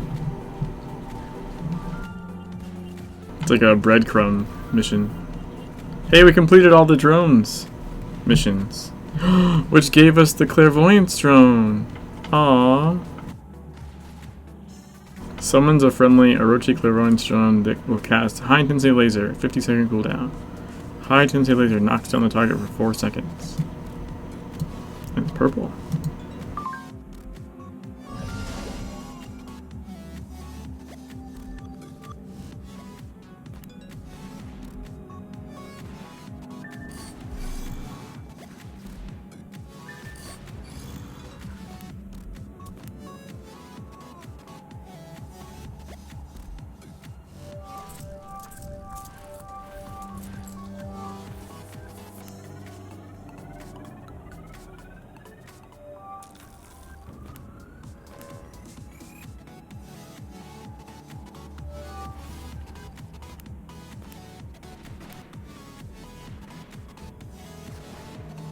Yep, drone's best friend achievement.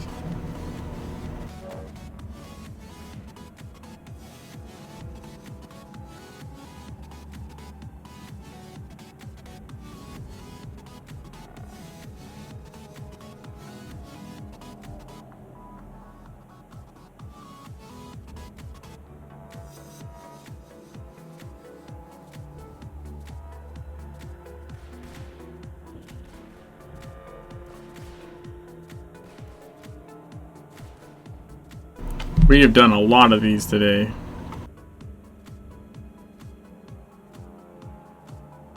Did we actually do them all? Or no? We're missing something. What are we missing? Oh, the voice of Klein, which we can't even get because it's... Oh, the zone is so frustrating. Still trying to unlock the second map exit. So, the way... There's this mission that you get in City of the Sun God, like the next desert map. But it has you travel back into Scorched Desert to do stuff. So, like, this side mission is inside of an instance that you only get to once you have that mission from the second map and come back into the first one. So you actually can't complete the first map until after you've gone into the second map, and actually quite a ways into the second map. So unfortunately I've done all the side missions that I can. I swear that God's Signal Effect looked like a side mission, but apparently it's just considered an investigation mission. And the Angry Earth. The Angry Earth is not something you can do. You have to pick it up inside of City of the Sun God, the next map. But I can do Signal Effect and Immersion.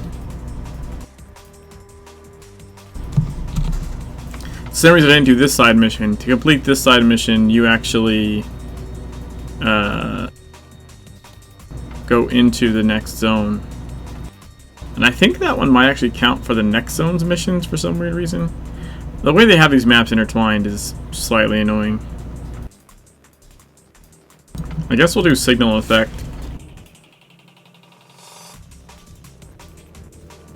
I mean, it's fine. Story-wise, like, and all that crap, like, it makes sense. It's just from a completing, you know, checklist point of view, it feels like some of that shit should have been put on the second map because you pick it up in the second map.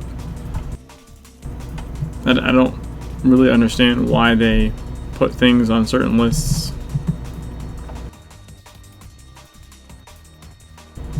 So to me, this looks like a side mission that's also an investigation mission, but I guess it just counts as an investigation mission. Signal Effect. The Council of Venice have picked up a mysterious distress signal. The temporary equipment they have set up here is not powerful enough to make out the entire message, but there might be enough clues in the parts they're able to discern. The signals and message fragments would have been saved on Amparo's computer. Check the laptop.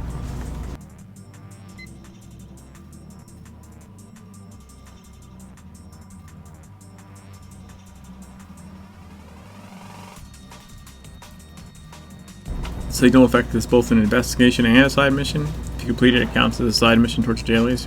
Yeah, I thought it looked like a side mission. But what I was referring to is that it's actually not listed as a side mission in the side mission list for the zone. It's listed under investigation.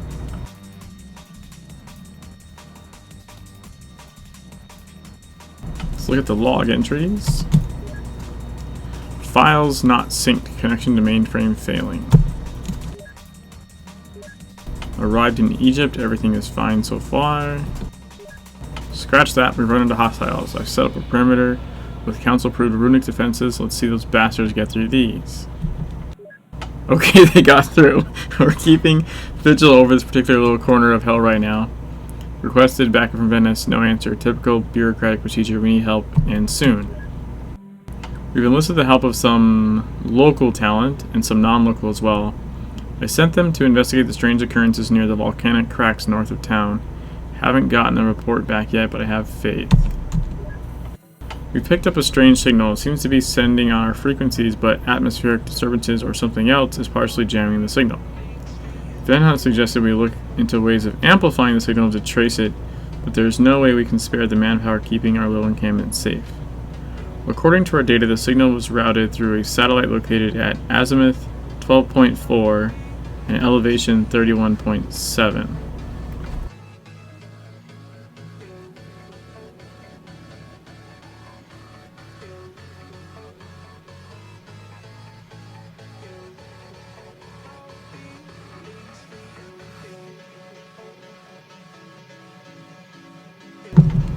So now we have to find and hack satellite dishes.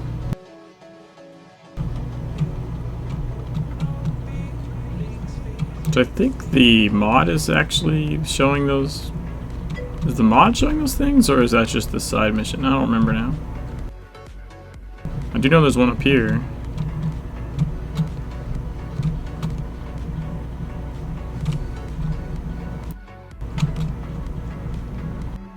There's a way to do this.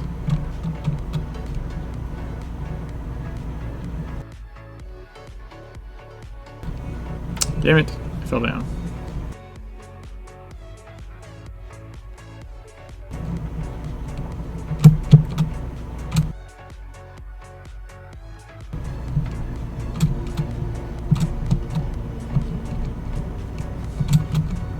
Haha!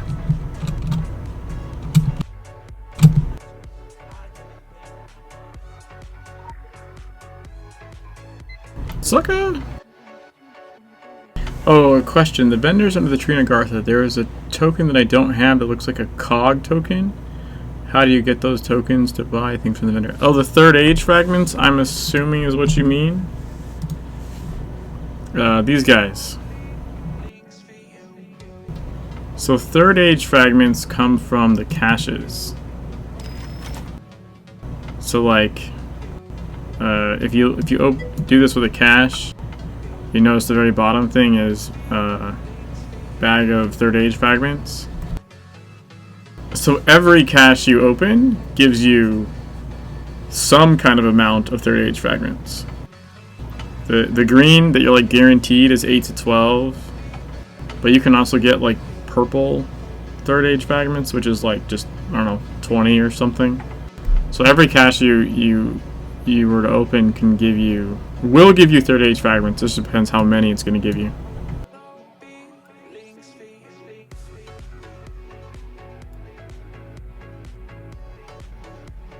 So I think we put in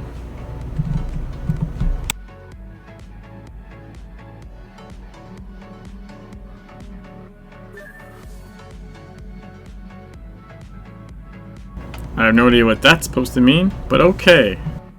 I like the numbers I put in. Let's go hack some more dishes. Hack the planet!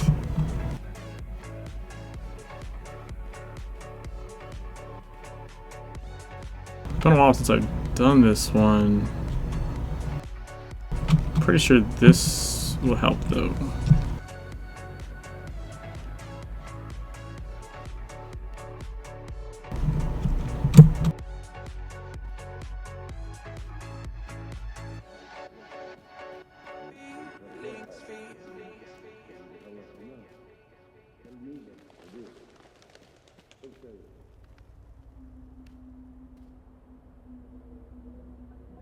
Haha.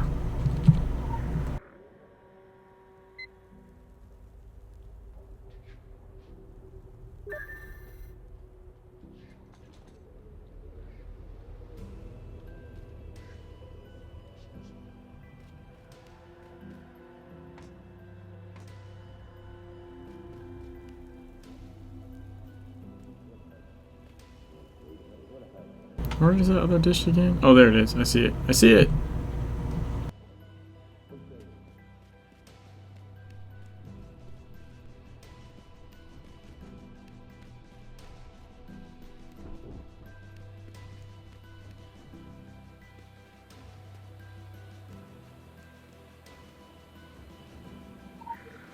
Gotcha.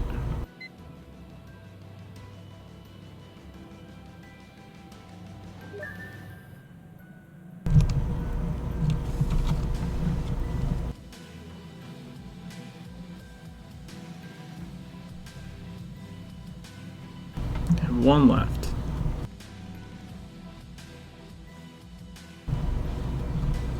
Is it that one? I thought I already got that one.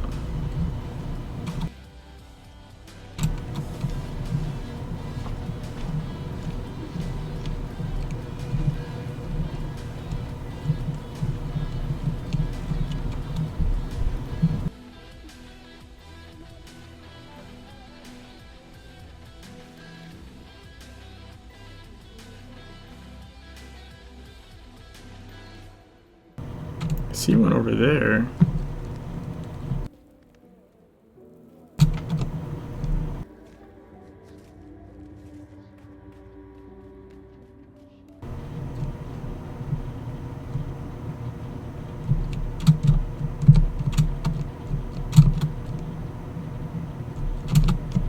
No, damn it.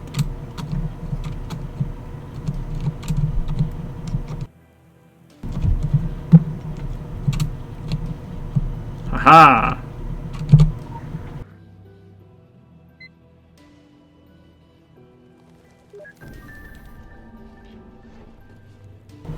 Find the source of the transmission?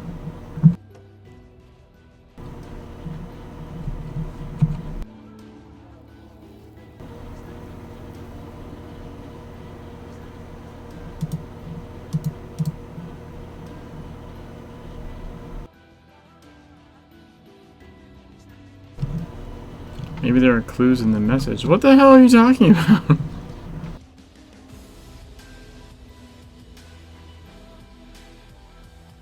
Should I have been like writing shit down or something?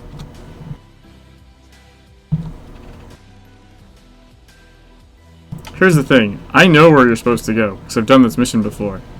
But how are you supposed to know to go there?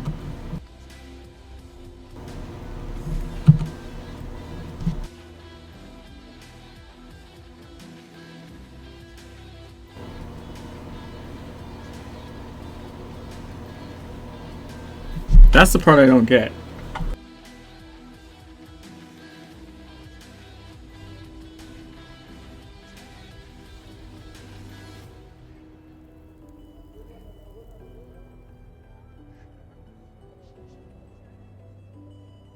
Ask your drone friend.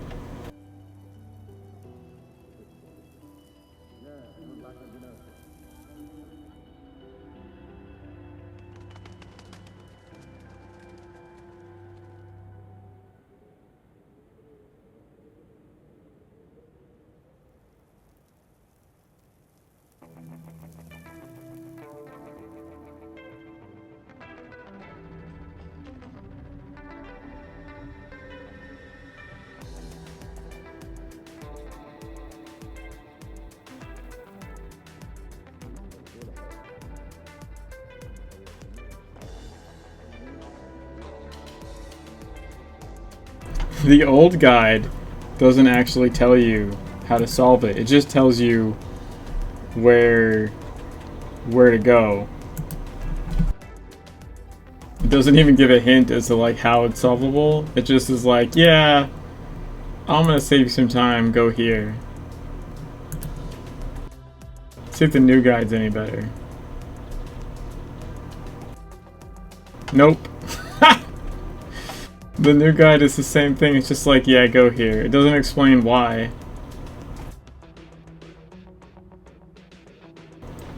What the hell? No one... Someone had to have solved it correctly, like, at least once, right? So...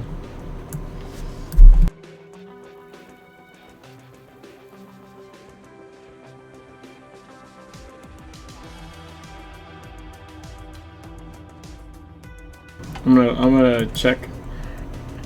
Cause like I said, I can just go where it's supposed to go, right? That's not a problem.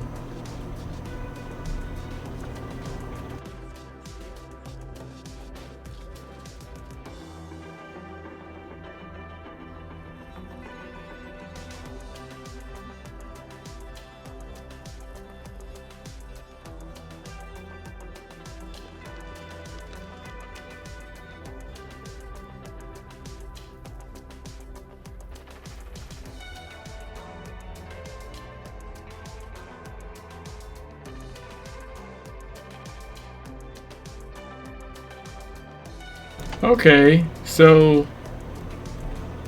this is actually kind of cool, but the problem I'm seeing with it is you have to like know to, because the thing doesn't tell you, like you have to know to like copy that shit down. Well, I guess it's an investigation mission, right? So I guess I probably should have guessed that. No. Okay, so to do it correctly, you don't fall off the goddamn cliff. For starters, to do it correctly, you don't fall off a cliff. Because that's bad, okay?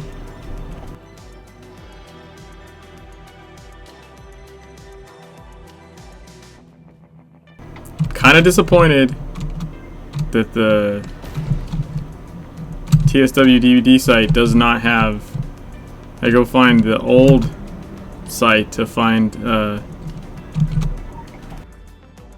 what the actual methodology is. So, okay, so you can go reset them again. Cliff falling bad. So, because you get this from the initial computer, like, okay, set it to this. Then you get this crap.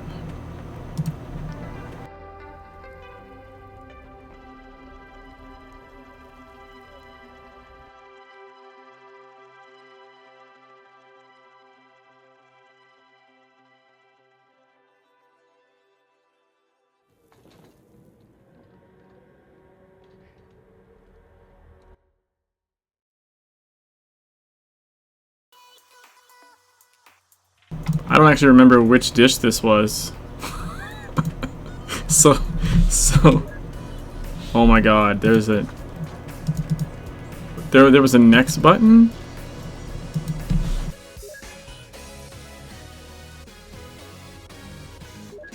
Holy shit.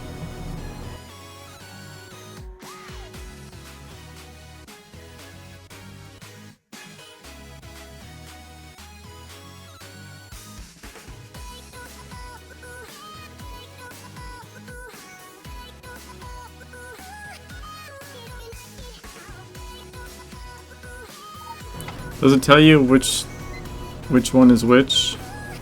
Because now I'm gonna have them in like a weird order, but whatever. Okay, so there's that one, right? That was one of them. What's the? It's gonna be a lot harder to find these without them on the actual stupid map.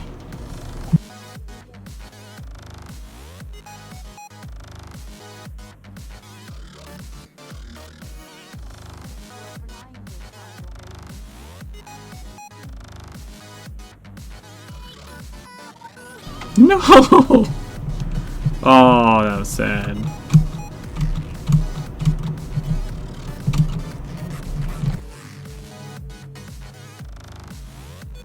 Ah!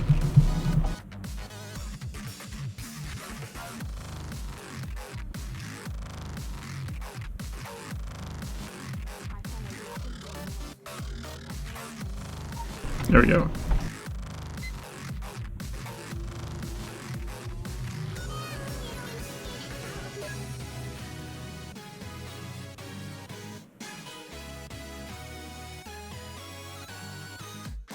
Okay, at least that one was easier.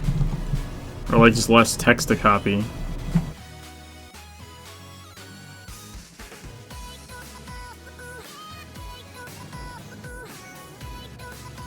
So I went this way.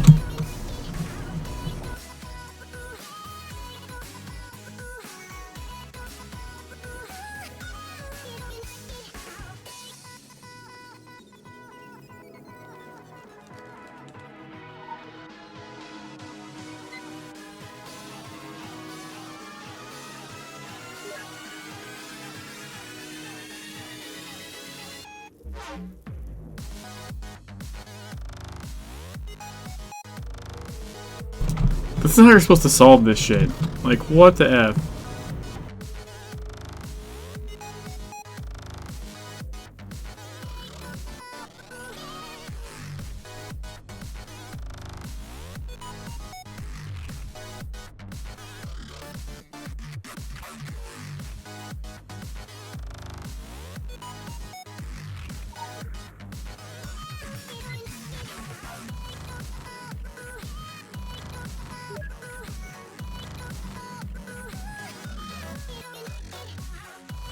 Okay.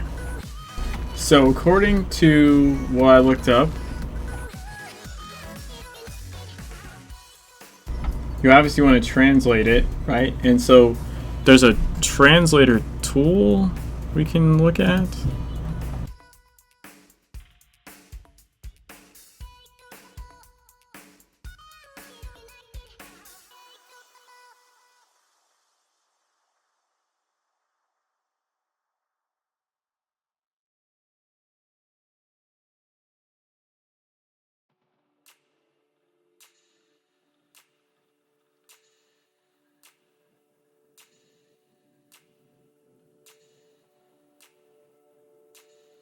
which doesn't exist anymore.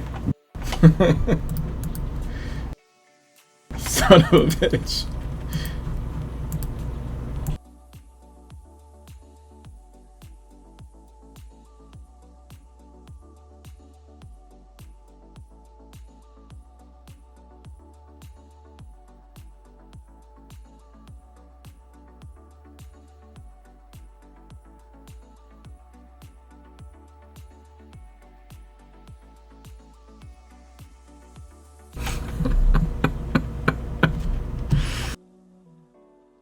Oh man.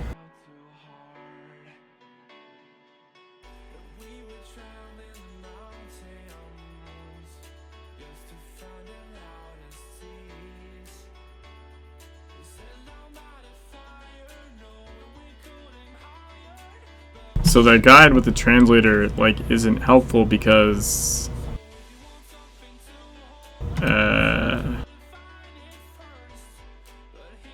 it's not entirely unhelpful. Let's see.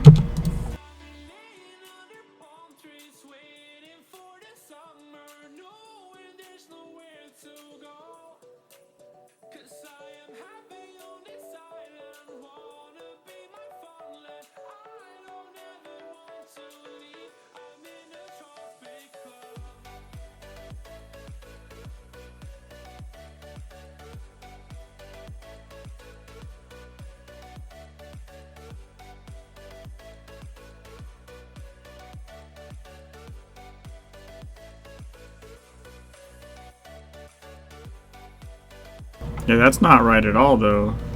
What the hell?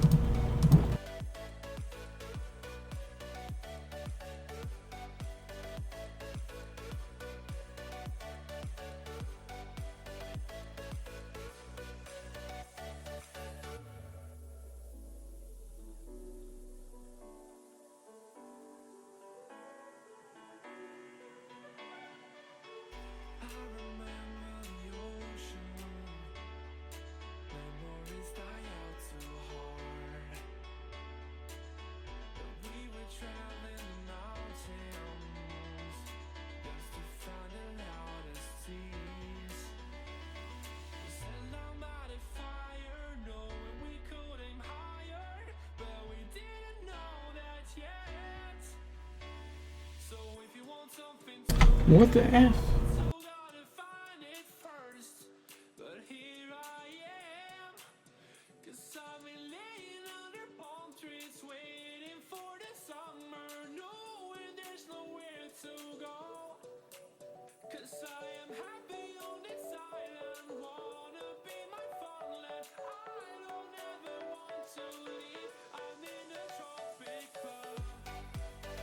Oh my god. Okay, so I was translating it correctly. This thing is just stupid.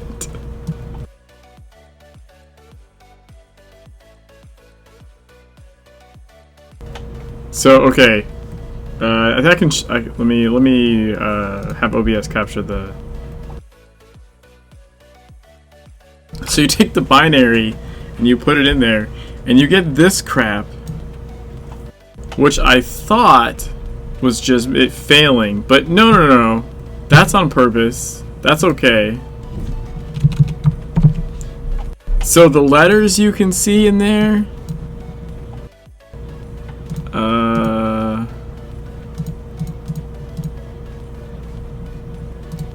the letters you see in here are part of the message, and so you decode each piece and it'll come out like this, but with different letters, and then you overlay them to get the message.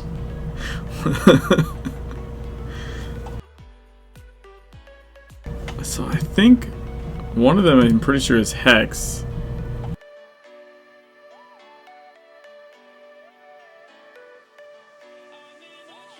Yep. So now we have this one. So we have two pieces.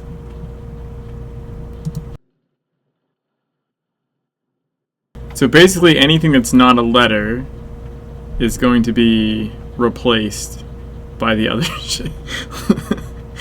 Oh man, whoever comes up with this shit.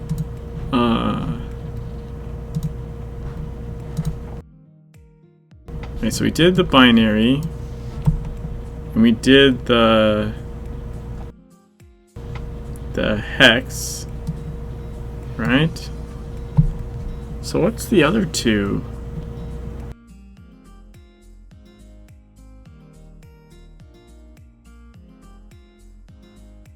So I'm not sure what the other one is. That's just a bunch of numbers.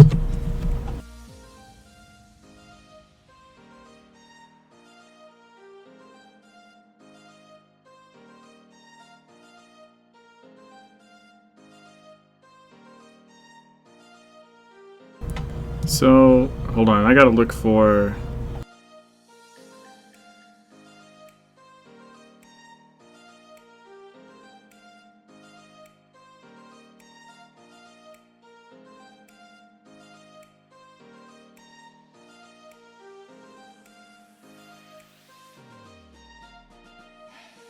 Maybe if I just Google Xlate.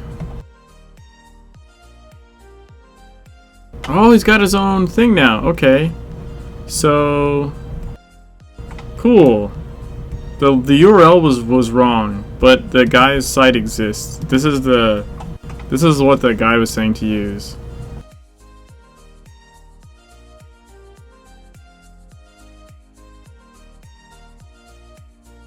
So like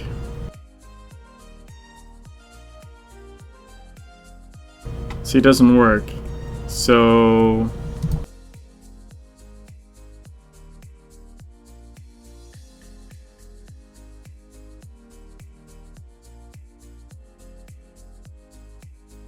decoding not possible. What?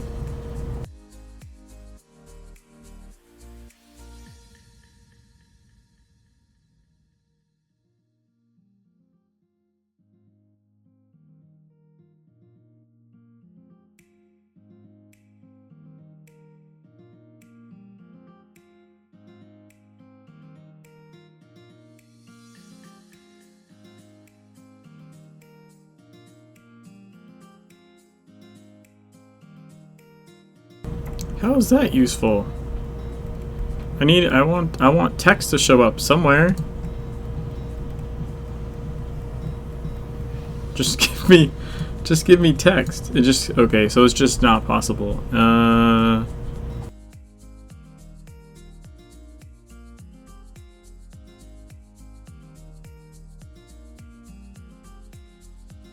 Oh, that's not right.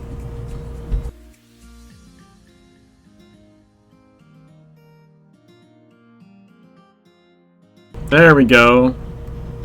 Okay, so that's another piece.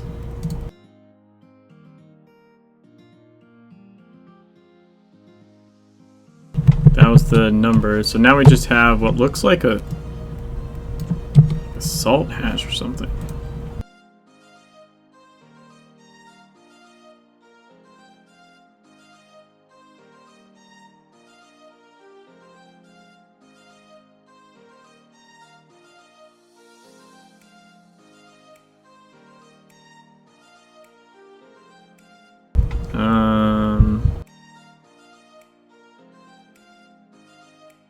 There we go. Base 64. Alright. So we have all the pieces. I'm not really sure the best way to overlay them though. That seems difficult.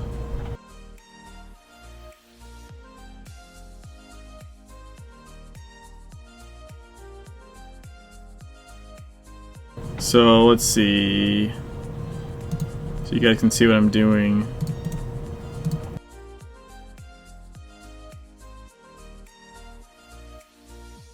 So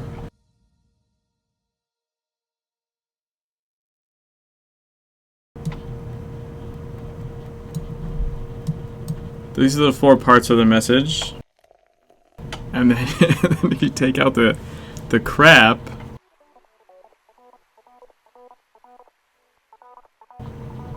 and just leave letters, you have the message. So I guess we can just, so S, C, H, O,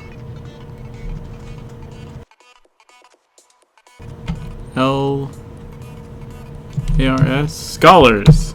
Okay.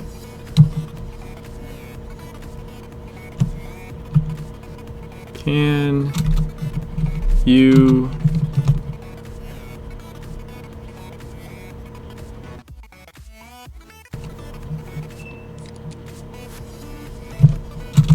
hear me?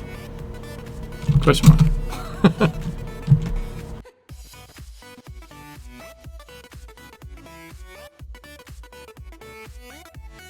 Chased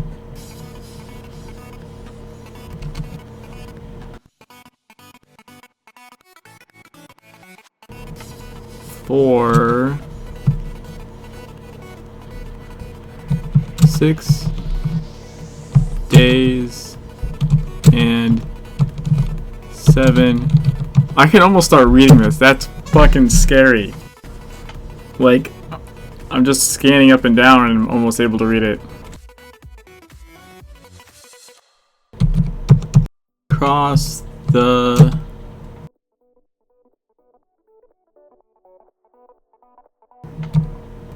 pits of fire.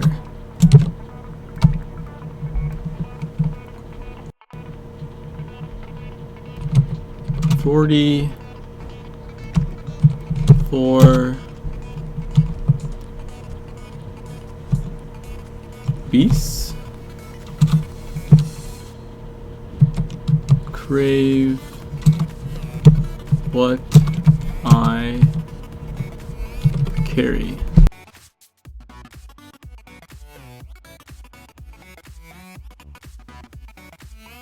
But I cling to it in the house of death.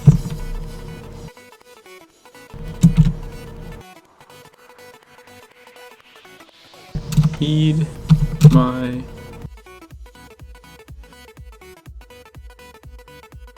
words. Wow. Wow.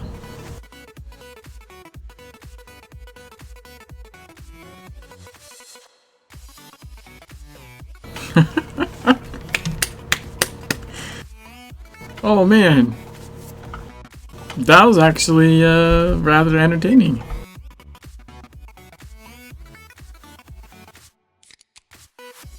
I mean, to be fair, I had to go look up an old guide to even see what the hell you're supposed to do.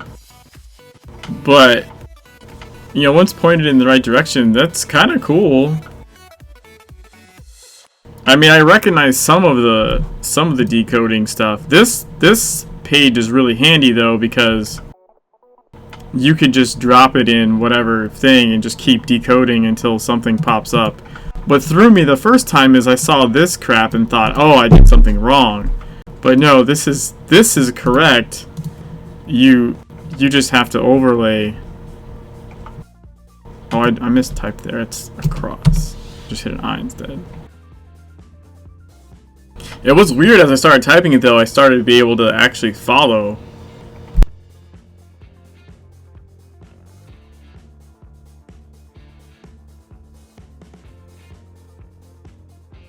I cling to it in the house of death. So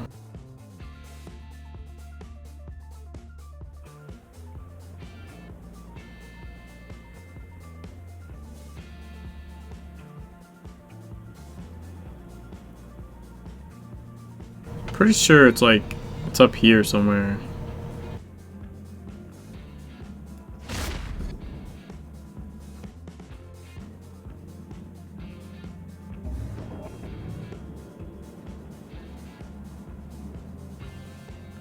Now, why you would know this is the House of Death? It's the Way of Offerings?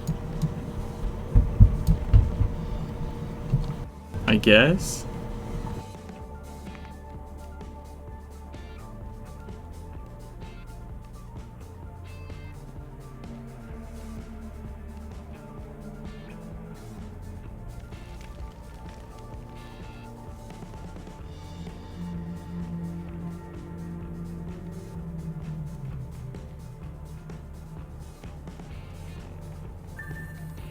Yeah, so it's like Anubis, right? So clearly you're in the right spot. Then you open the box. And what's a code? And so it's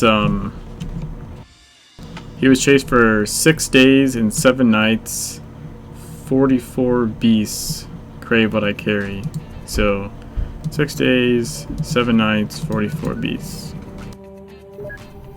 Ta-da! The entire world is burning. We can see it in the child's eyes. The desert is an ideal test case for blazing horrors to come. The 30 visions, the symbols carved in skin, the cries of Mars at the stake. Do not shy away from any of it. They are all part of the equation. We got a reward, which is hand wrap right brown fabric.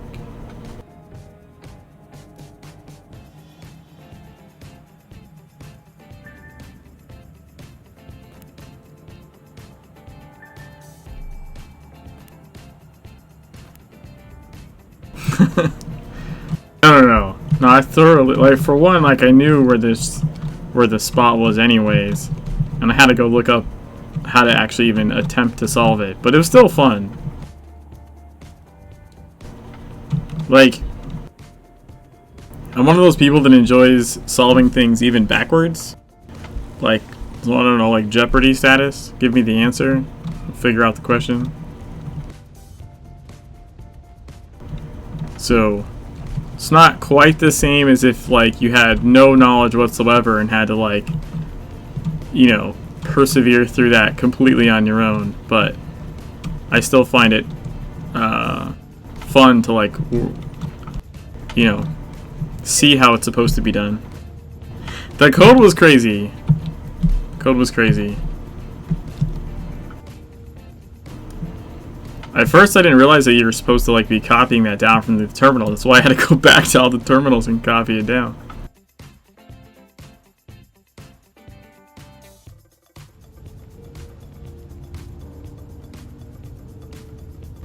Okay, so I think I just have immersion left. I don't really know if I want to do immersion right now, though.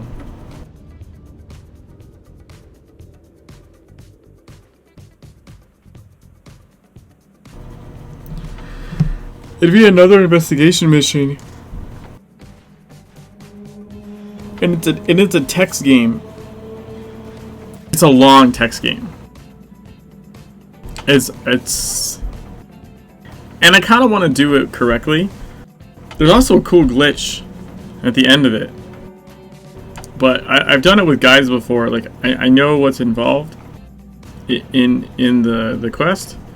But I also know it's going to take a fair bit of time to do, like, the right way.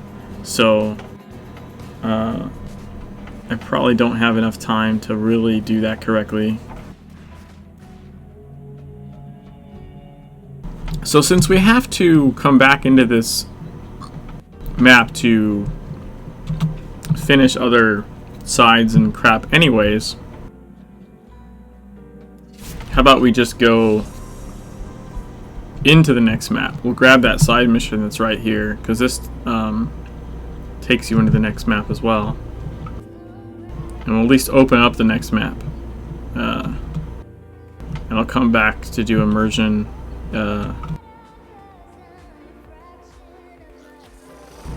at the start of the stream and not towards the end of it.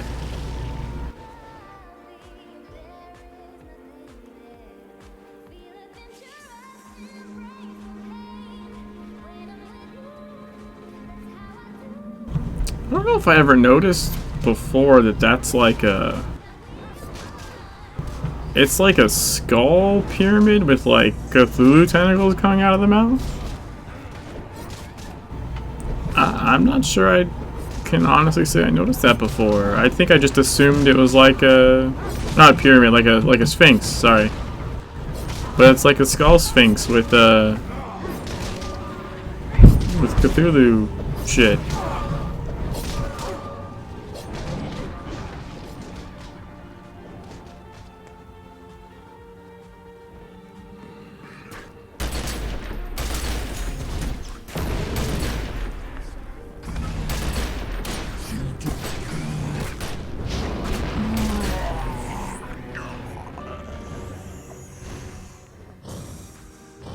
Not on Google Maps.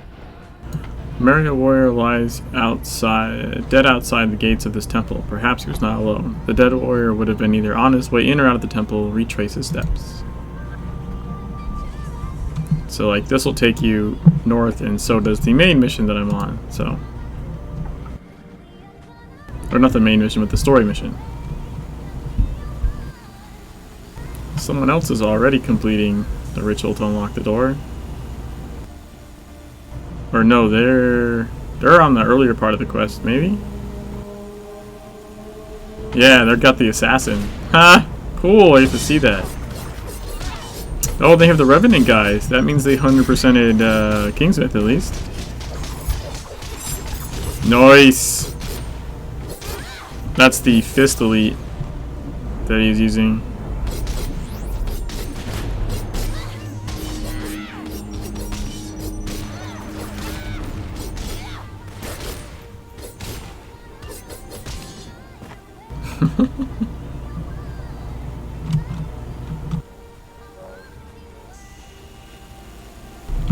That was them using Berserk. That was cool. Cool!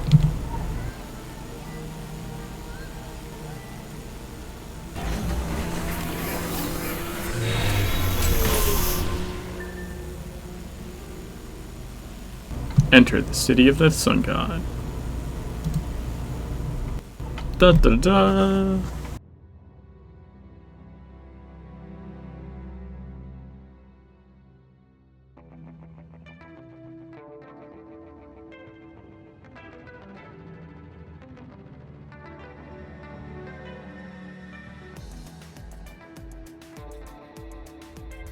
Yeah, the loading screens are really cool.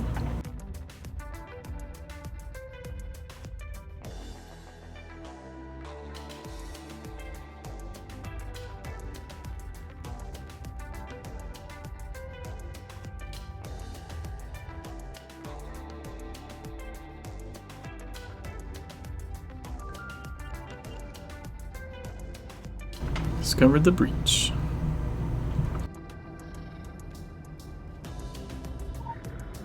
Some lore.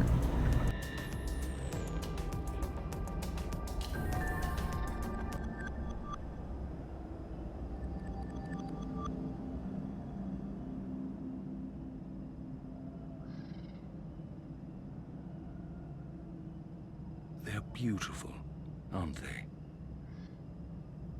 I've seen all there is to see in this world, and yet, every time I return here, they steal my breath away. Listen. Their song, it's also beautiful. It has kept this city of the Arten concealed since the monstrous reign of Akhenaten. The song of the Sentinels has kept him silenced, chained inside his tomb, inside the Black Pyramid.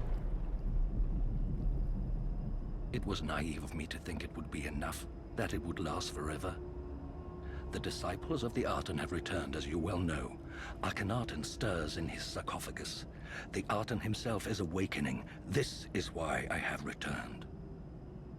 Perhaps for the last time. It's also why you have come, though you may not know it yet. No matter how far I travel, how long I'm away, I always return to my duty. To my children. We have sat vigil in this temple of nightmares for 3,000 years. It may soon be at an end one way or another.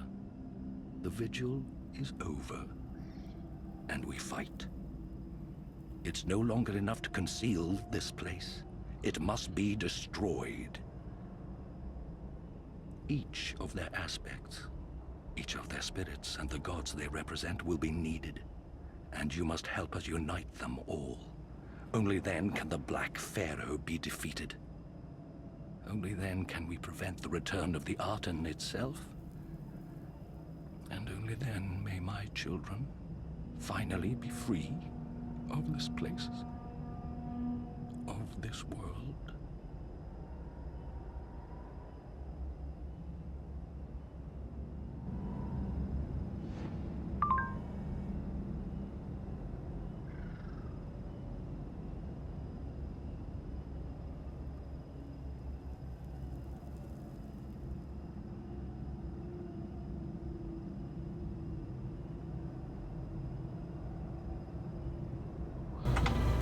Yeah.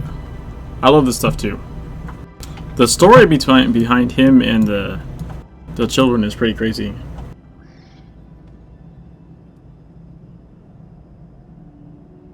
Your arrival in the city of the Sun God comes with ill timing. The way back to Agartha has been blocked. We suggest seeking someone in the area with knowledge on this issue. Perhaps it can assist in resolving our dilemma.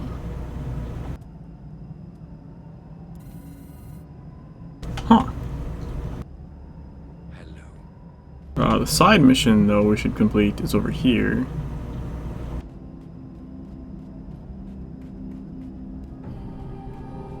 Here's the Maria.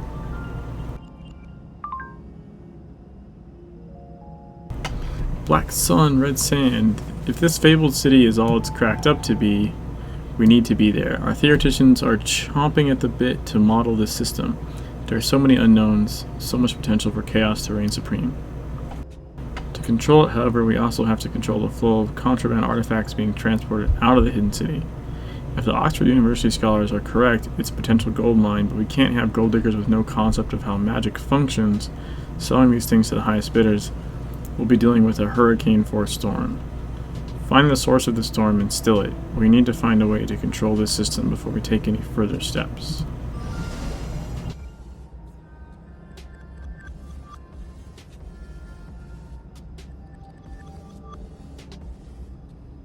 I think I got 2 assault rifles this time.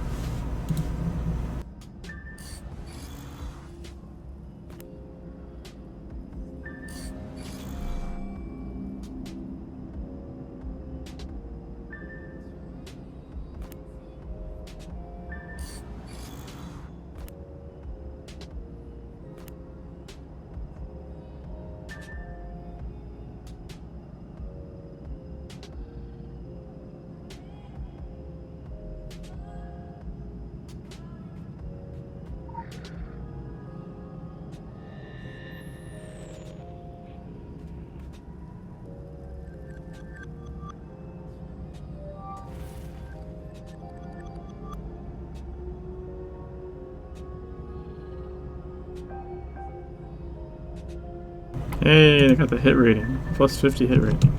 Nice.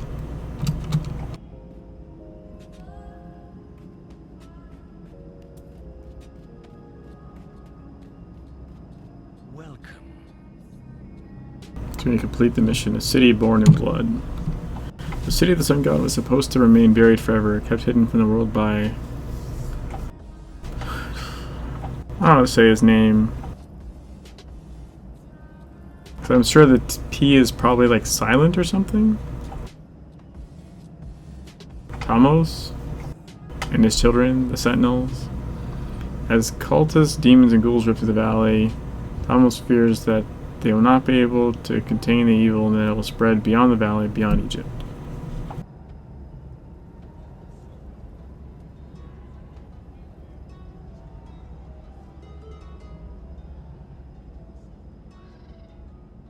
I have failed.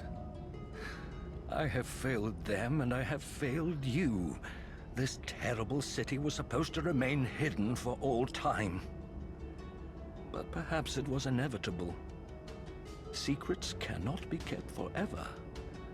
And at least the Sentinels, my children, no longer stand alone. This is where the Black Pharaoh descended, step by blood-stained step, where his subjects were brought as slaves and sacrificed to his cruel god, Aten. It is a city born in blood, and there is nothing to be learned from its horrors. Aten is no god, and the Artenist religion knows nothing of true sacrifice. Made willingly, hearts filled with light and devotion. This thing called Aten only takes, demands, and devours men's innocence, their minds and souls, and nothing will still its hunger. We watched it once as it brought Egypt to her knees. And then we sacrificed ourselves and others to stop it. The world is bigger now. Given a chance, the Aten will spread his darkness beyond Egypt. Already the bloodshed increases and the carrion eaters gather around his altars. And my brave children cry out, afraid their strength won't be enough this time. I will not allow myself to believe they can fail.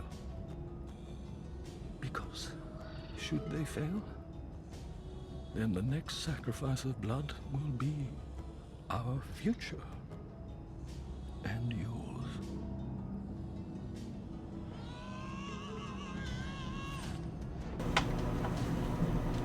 Okay, why didn't it mute my music when I was supposed to?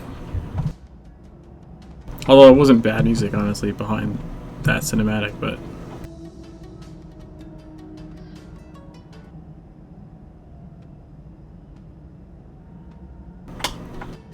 It worked that time. I rigged up a script specifically to... So when I hit the button to switch the scene so that there's nothing covering up the screen for cinematics, that it also like auto mutes the browser tab. For some reason it didn't work that time. I don't know why.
Free the captives.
Follow the captives.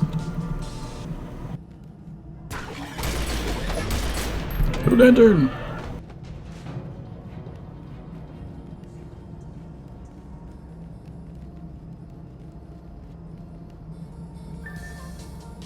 Free the bound spirit of the desert.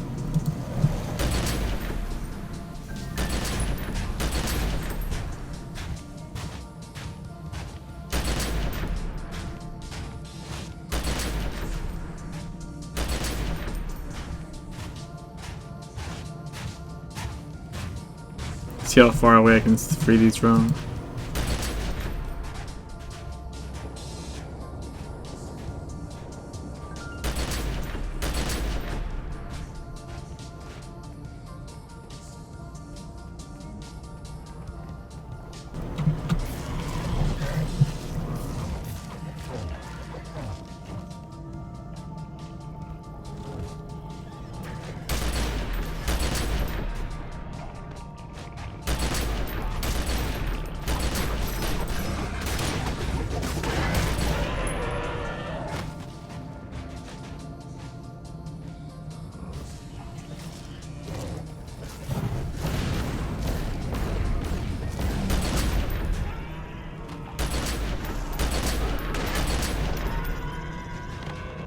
It's weird though that like when they kill something or something dies, they kind of like reset. They run away and then run back.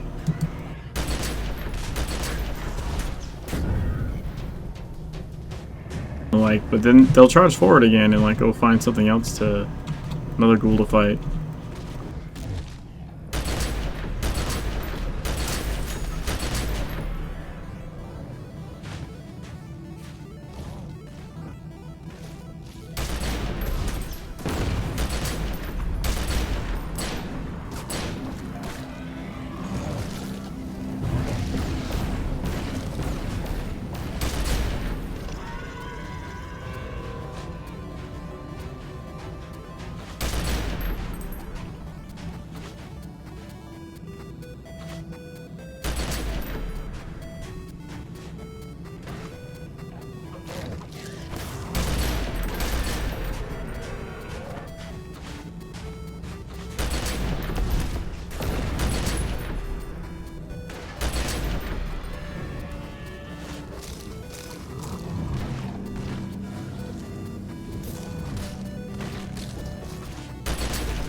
Gonna have an army of these guys.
Okay, now they should all beat up on this Jin now.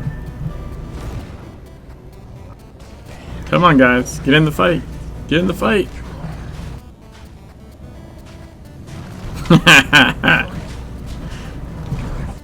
That's what I'm talking about.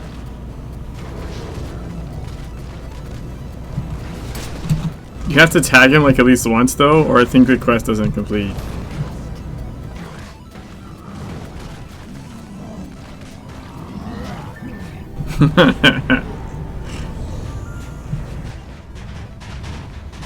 Drop the Agartha barrier by removing the Jin shield stabilizer.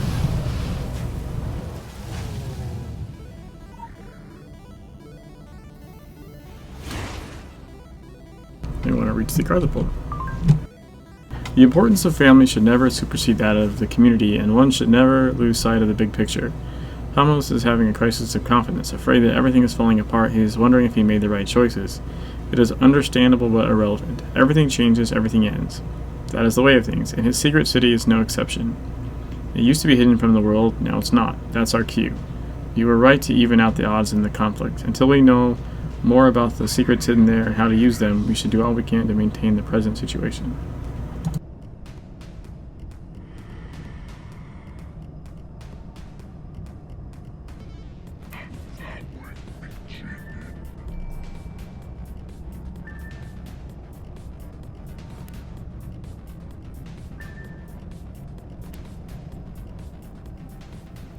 Phenopyre. All that remains of the Jinn Slaver are some embers burning hot with magical flames. Perhaps the very remains of the demonic slaver can be used to stop the gruesome feast of his minions in the ruins below. Ghouls, pitiful minions of the Jinn Slaver, are feeding on the rotting corpses of unfortunate explorers, perhaps the first people to set foot in Temple City for thousands of years. Use the Jinn embers to torch the bodies and deny the ghouls their grotesque meals. Oh, a jump pad! Woo!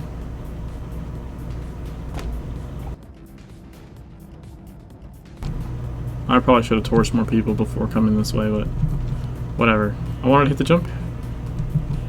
Because I can do it again.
Boom! Rhododendron!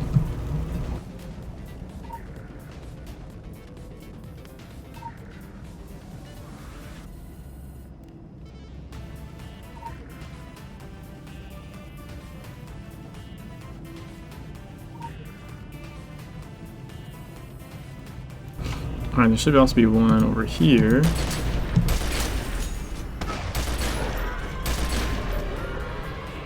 Right by the jump pad.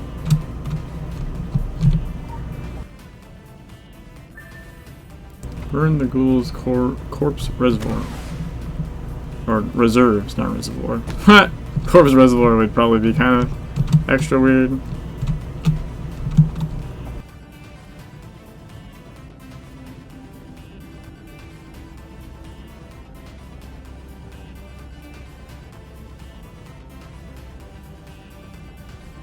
No, son of a bitch.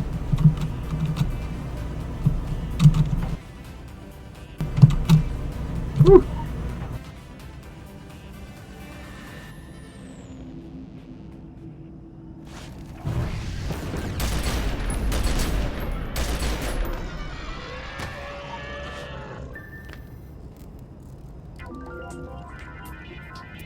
All right.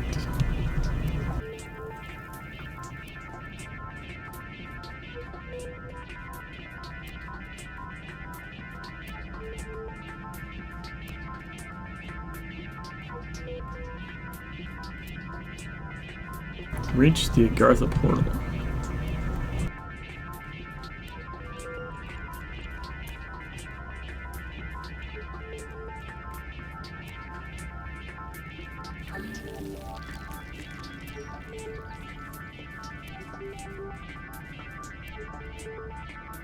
Locate the shrine of Mudamia? Mudamia? I don't know.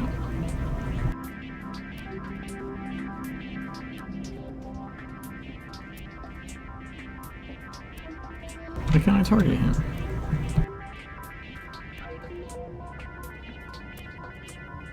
Let me up there. Let me at him.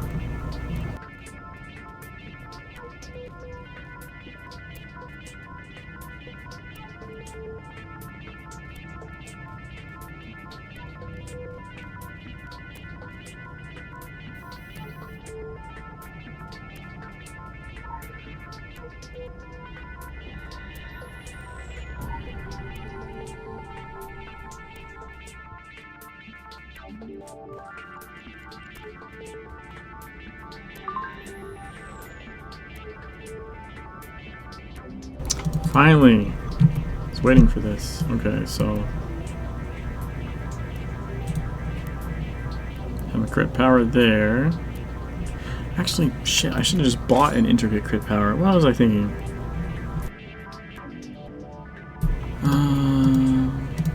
was waiting for the simple one, but honestly I should just buy it. Probably can get one, maybe? Yeah, 5 gig.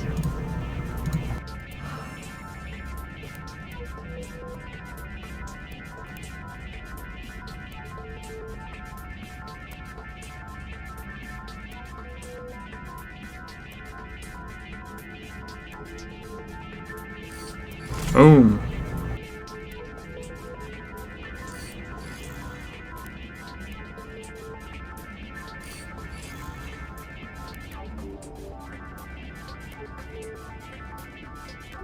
I'm curious why I can't get up to that champion that's up there, though. I guess I'll probably just go this way. There we go. Adramulek, Chancellor of Hell.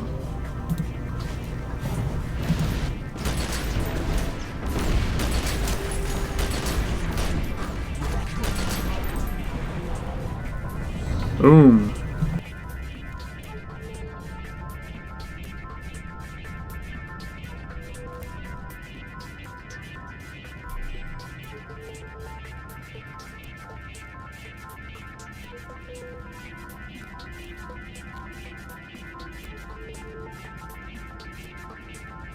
Complete the mission, the sad song from Volumia.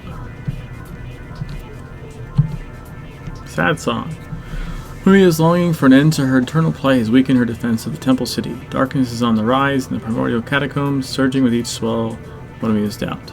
The nearby... Okay, so, let's see. Hopefully my mute works this time.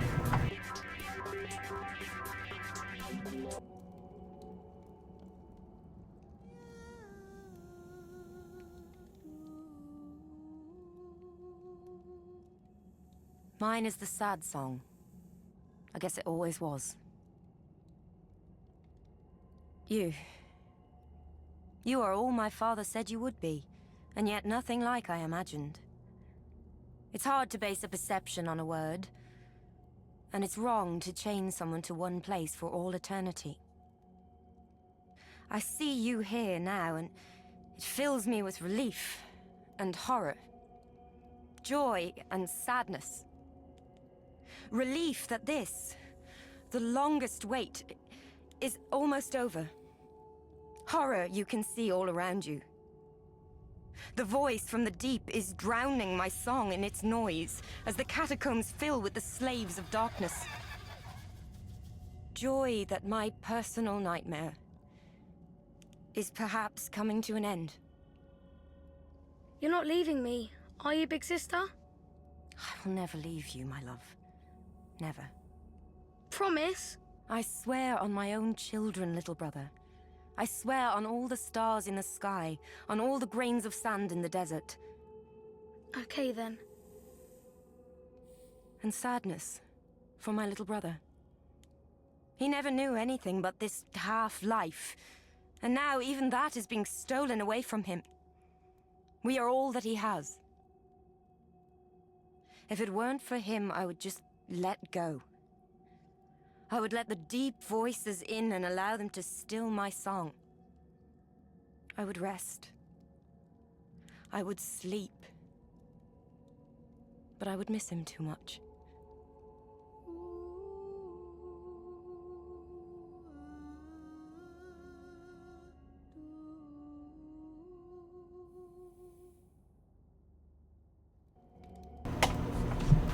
Okay, go to the primordial catacombs. And yay, my mute thing worked that time.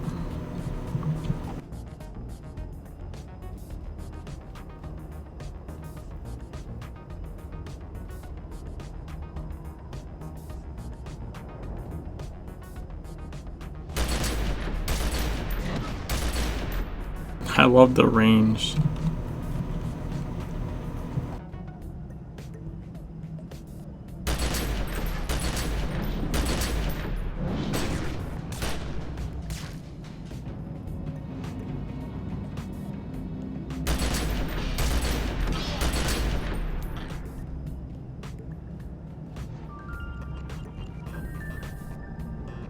The Necropolis.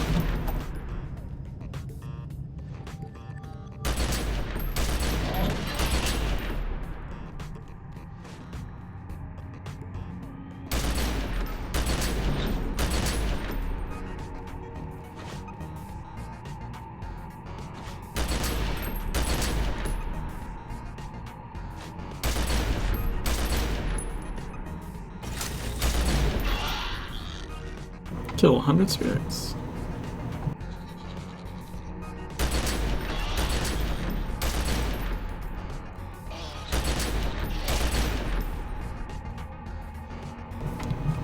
Find who controls the suffering souls. The Urn of Suffering.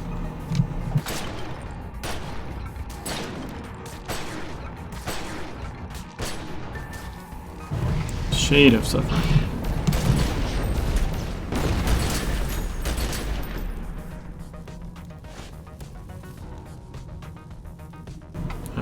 This way, I guess?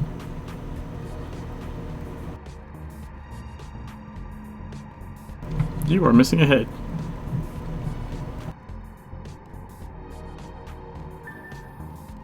Kill the Shade of Torment. Okay.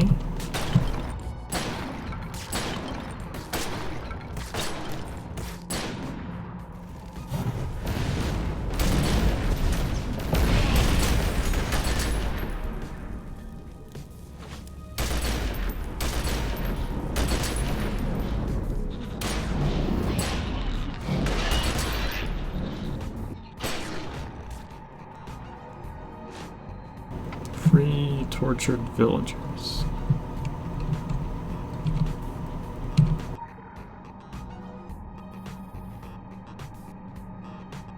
Whoa.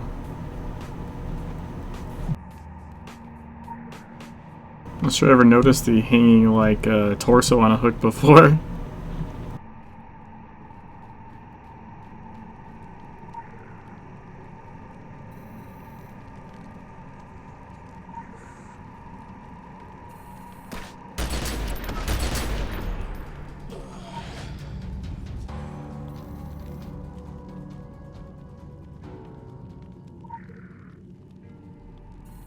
Did you see how I was standing up? Okay, so maybe we can catch another one. Sometimes, like, the game puts things... Yeah, he was just doing it. Into their idle animation, which is like... So he's supposed to be being tortured and bound, right? And you'll see them standing up smoking a cigarette because that's like the idle animation for the NPC. This guy, look at this guy. Oh, yeah, right? Sneaky little bastard. Let's see if we can find another one.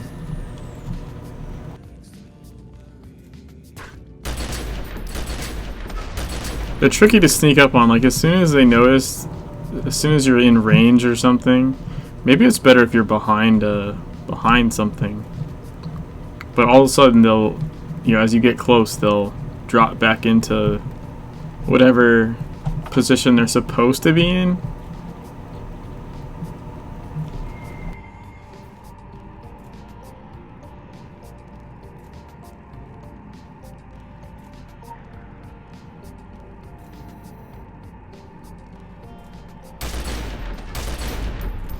Blue Lantern.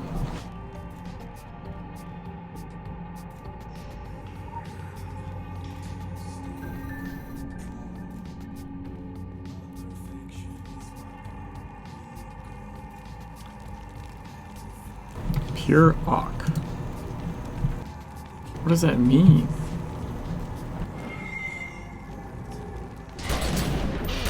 Oh, so they're, I know what's happening. So they're sacrificing the tortured guys, and a spirit comes up here and they turn into one of those floating enemies.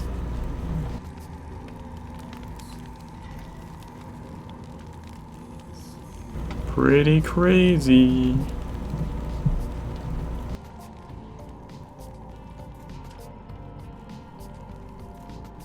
I wonder if that head goes to that skeleton that was missing the head earlier.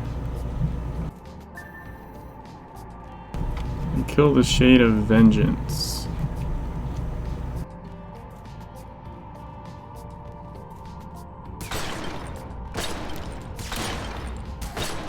This is the Urn of Wrath, though. Oh, here we go.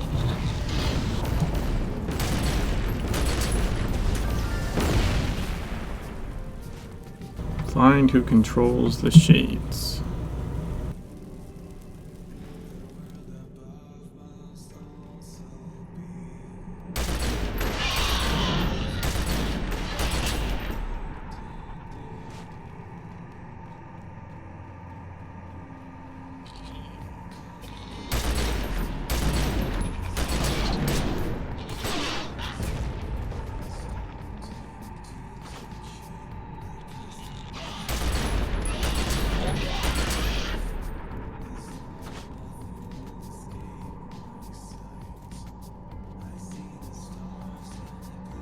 Alright, you have to do these stupid things first.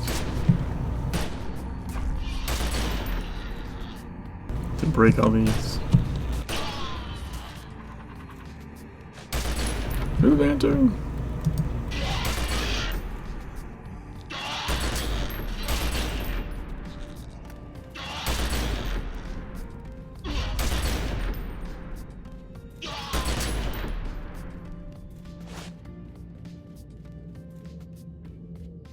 Urn of the Shade Father.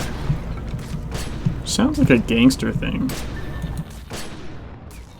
King of Red Shadows.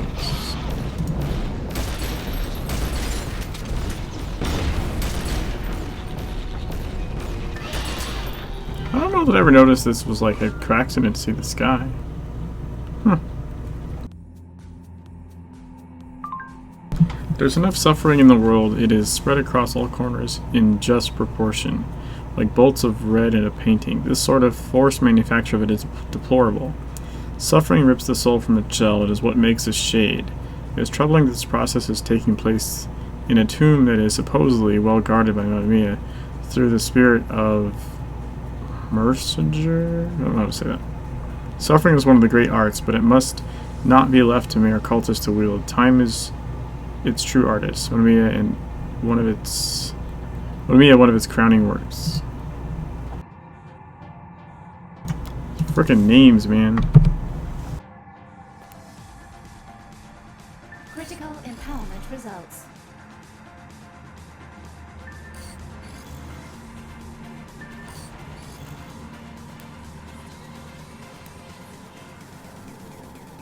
So one big change they did is they added these portals so you don't have to walk everywhere across this goddamn map. Back in TSW, you had to fucking crisscross this map because of the statues, like, all the time. Especially in the beginning, you don't have the wells to warp to. You're just like, oh fuck, I have to walk all the way over here, I have to walk all the way over here, I have to walk all the way. Like, it just makes you, the sequence of missions makes you crisscross the map a shit ton. And because of the way the map's designed, it's not like straight lines. There's all kinds of canyons and mountains in the way, so you can't just go like here to here. You gotta like go up and around and through shit. So for the storyline, they wrapped in those missions, and then you just hit this portal, and now you're at where you need to be. And then once you finish this part, it'll open a portal to take you to the next statue. I'm gonna pause music manually right here.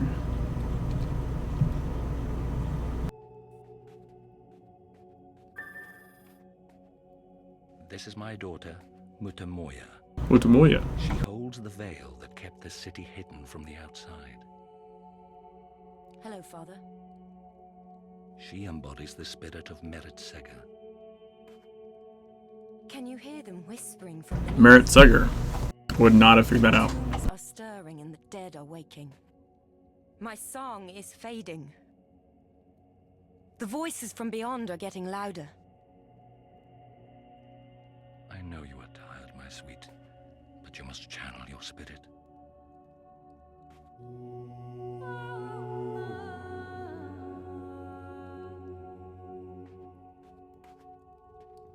Alright, so now you can use the portal.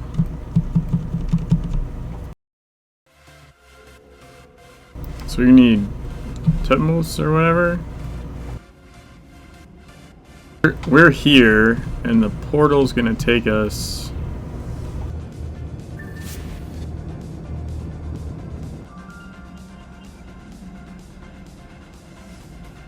all the way up here. So in the old game, you would have had to like go down here, come around the pyramid, figure out all this shit, come up here, up through here, and around and up. Whereas we just got to walk into a nifty portal.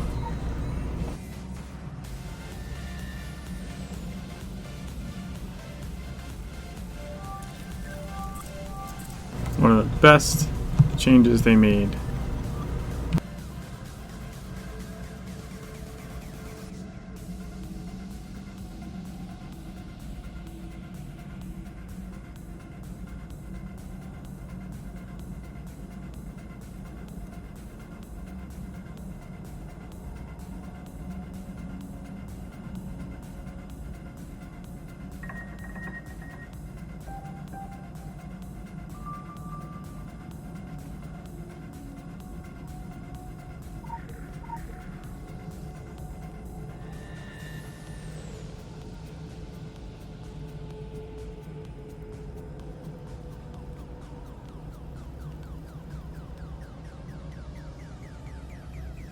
It's a heck of a view. Heck of a view. Alright guys. I think that's gonna do it for me for today.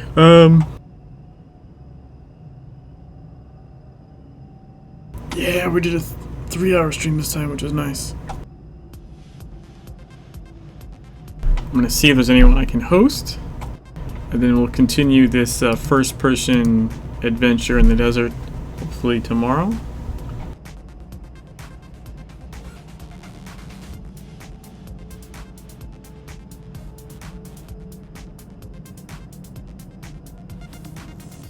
There's actually a couple of people streaming.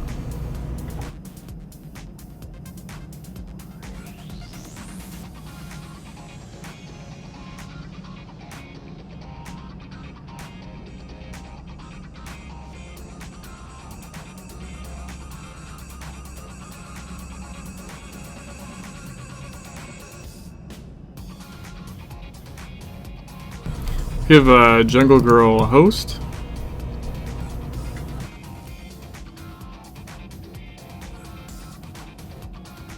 Go say hi for me.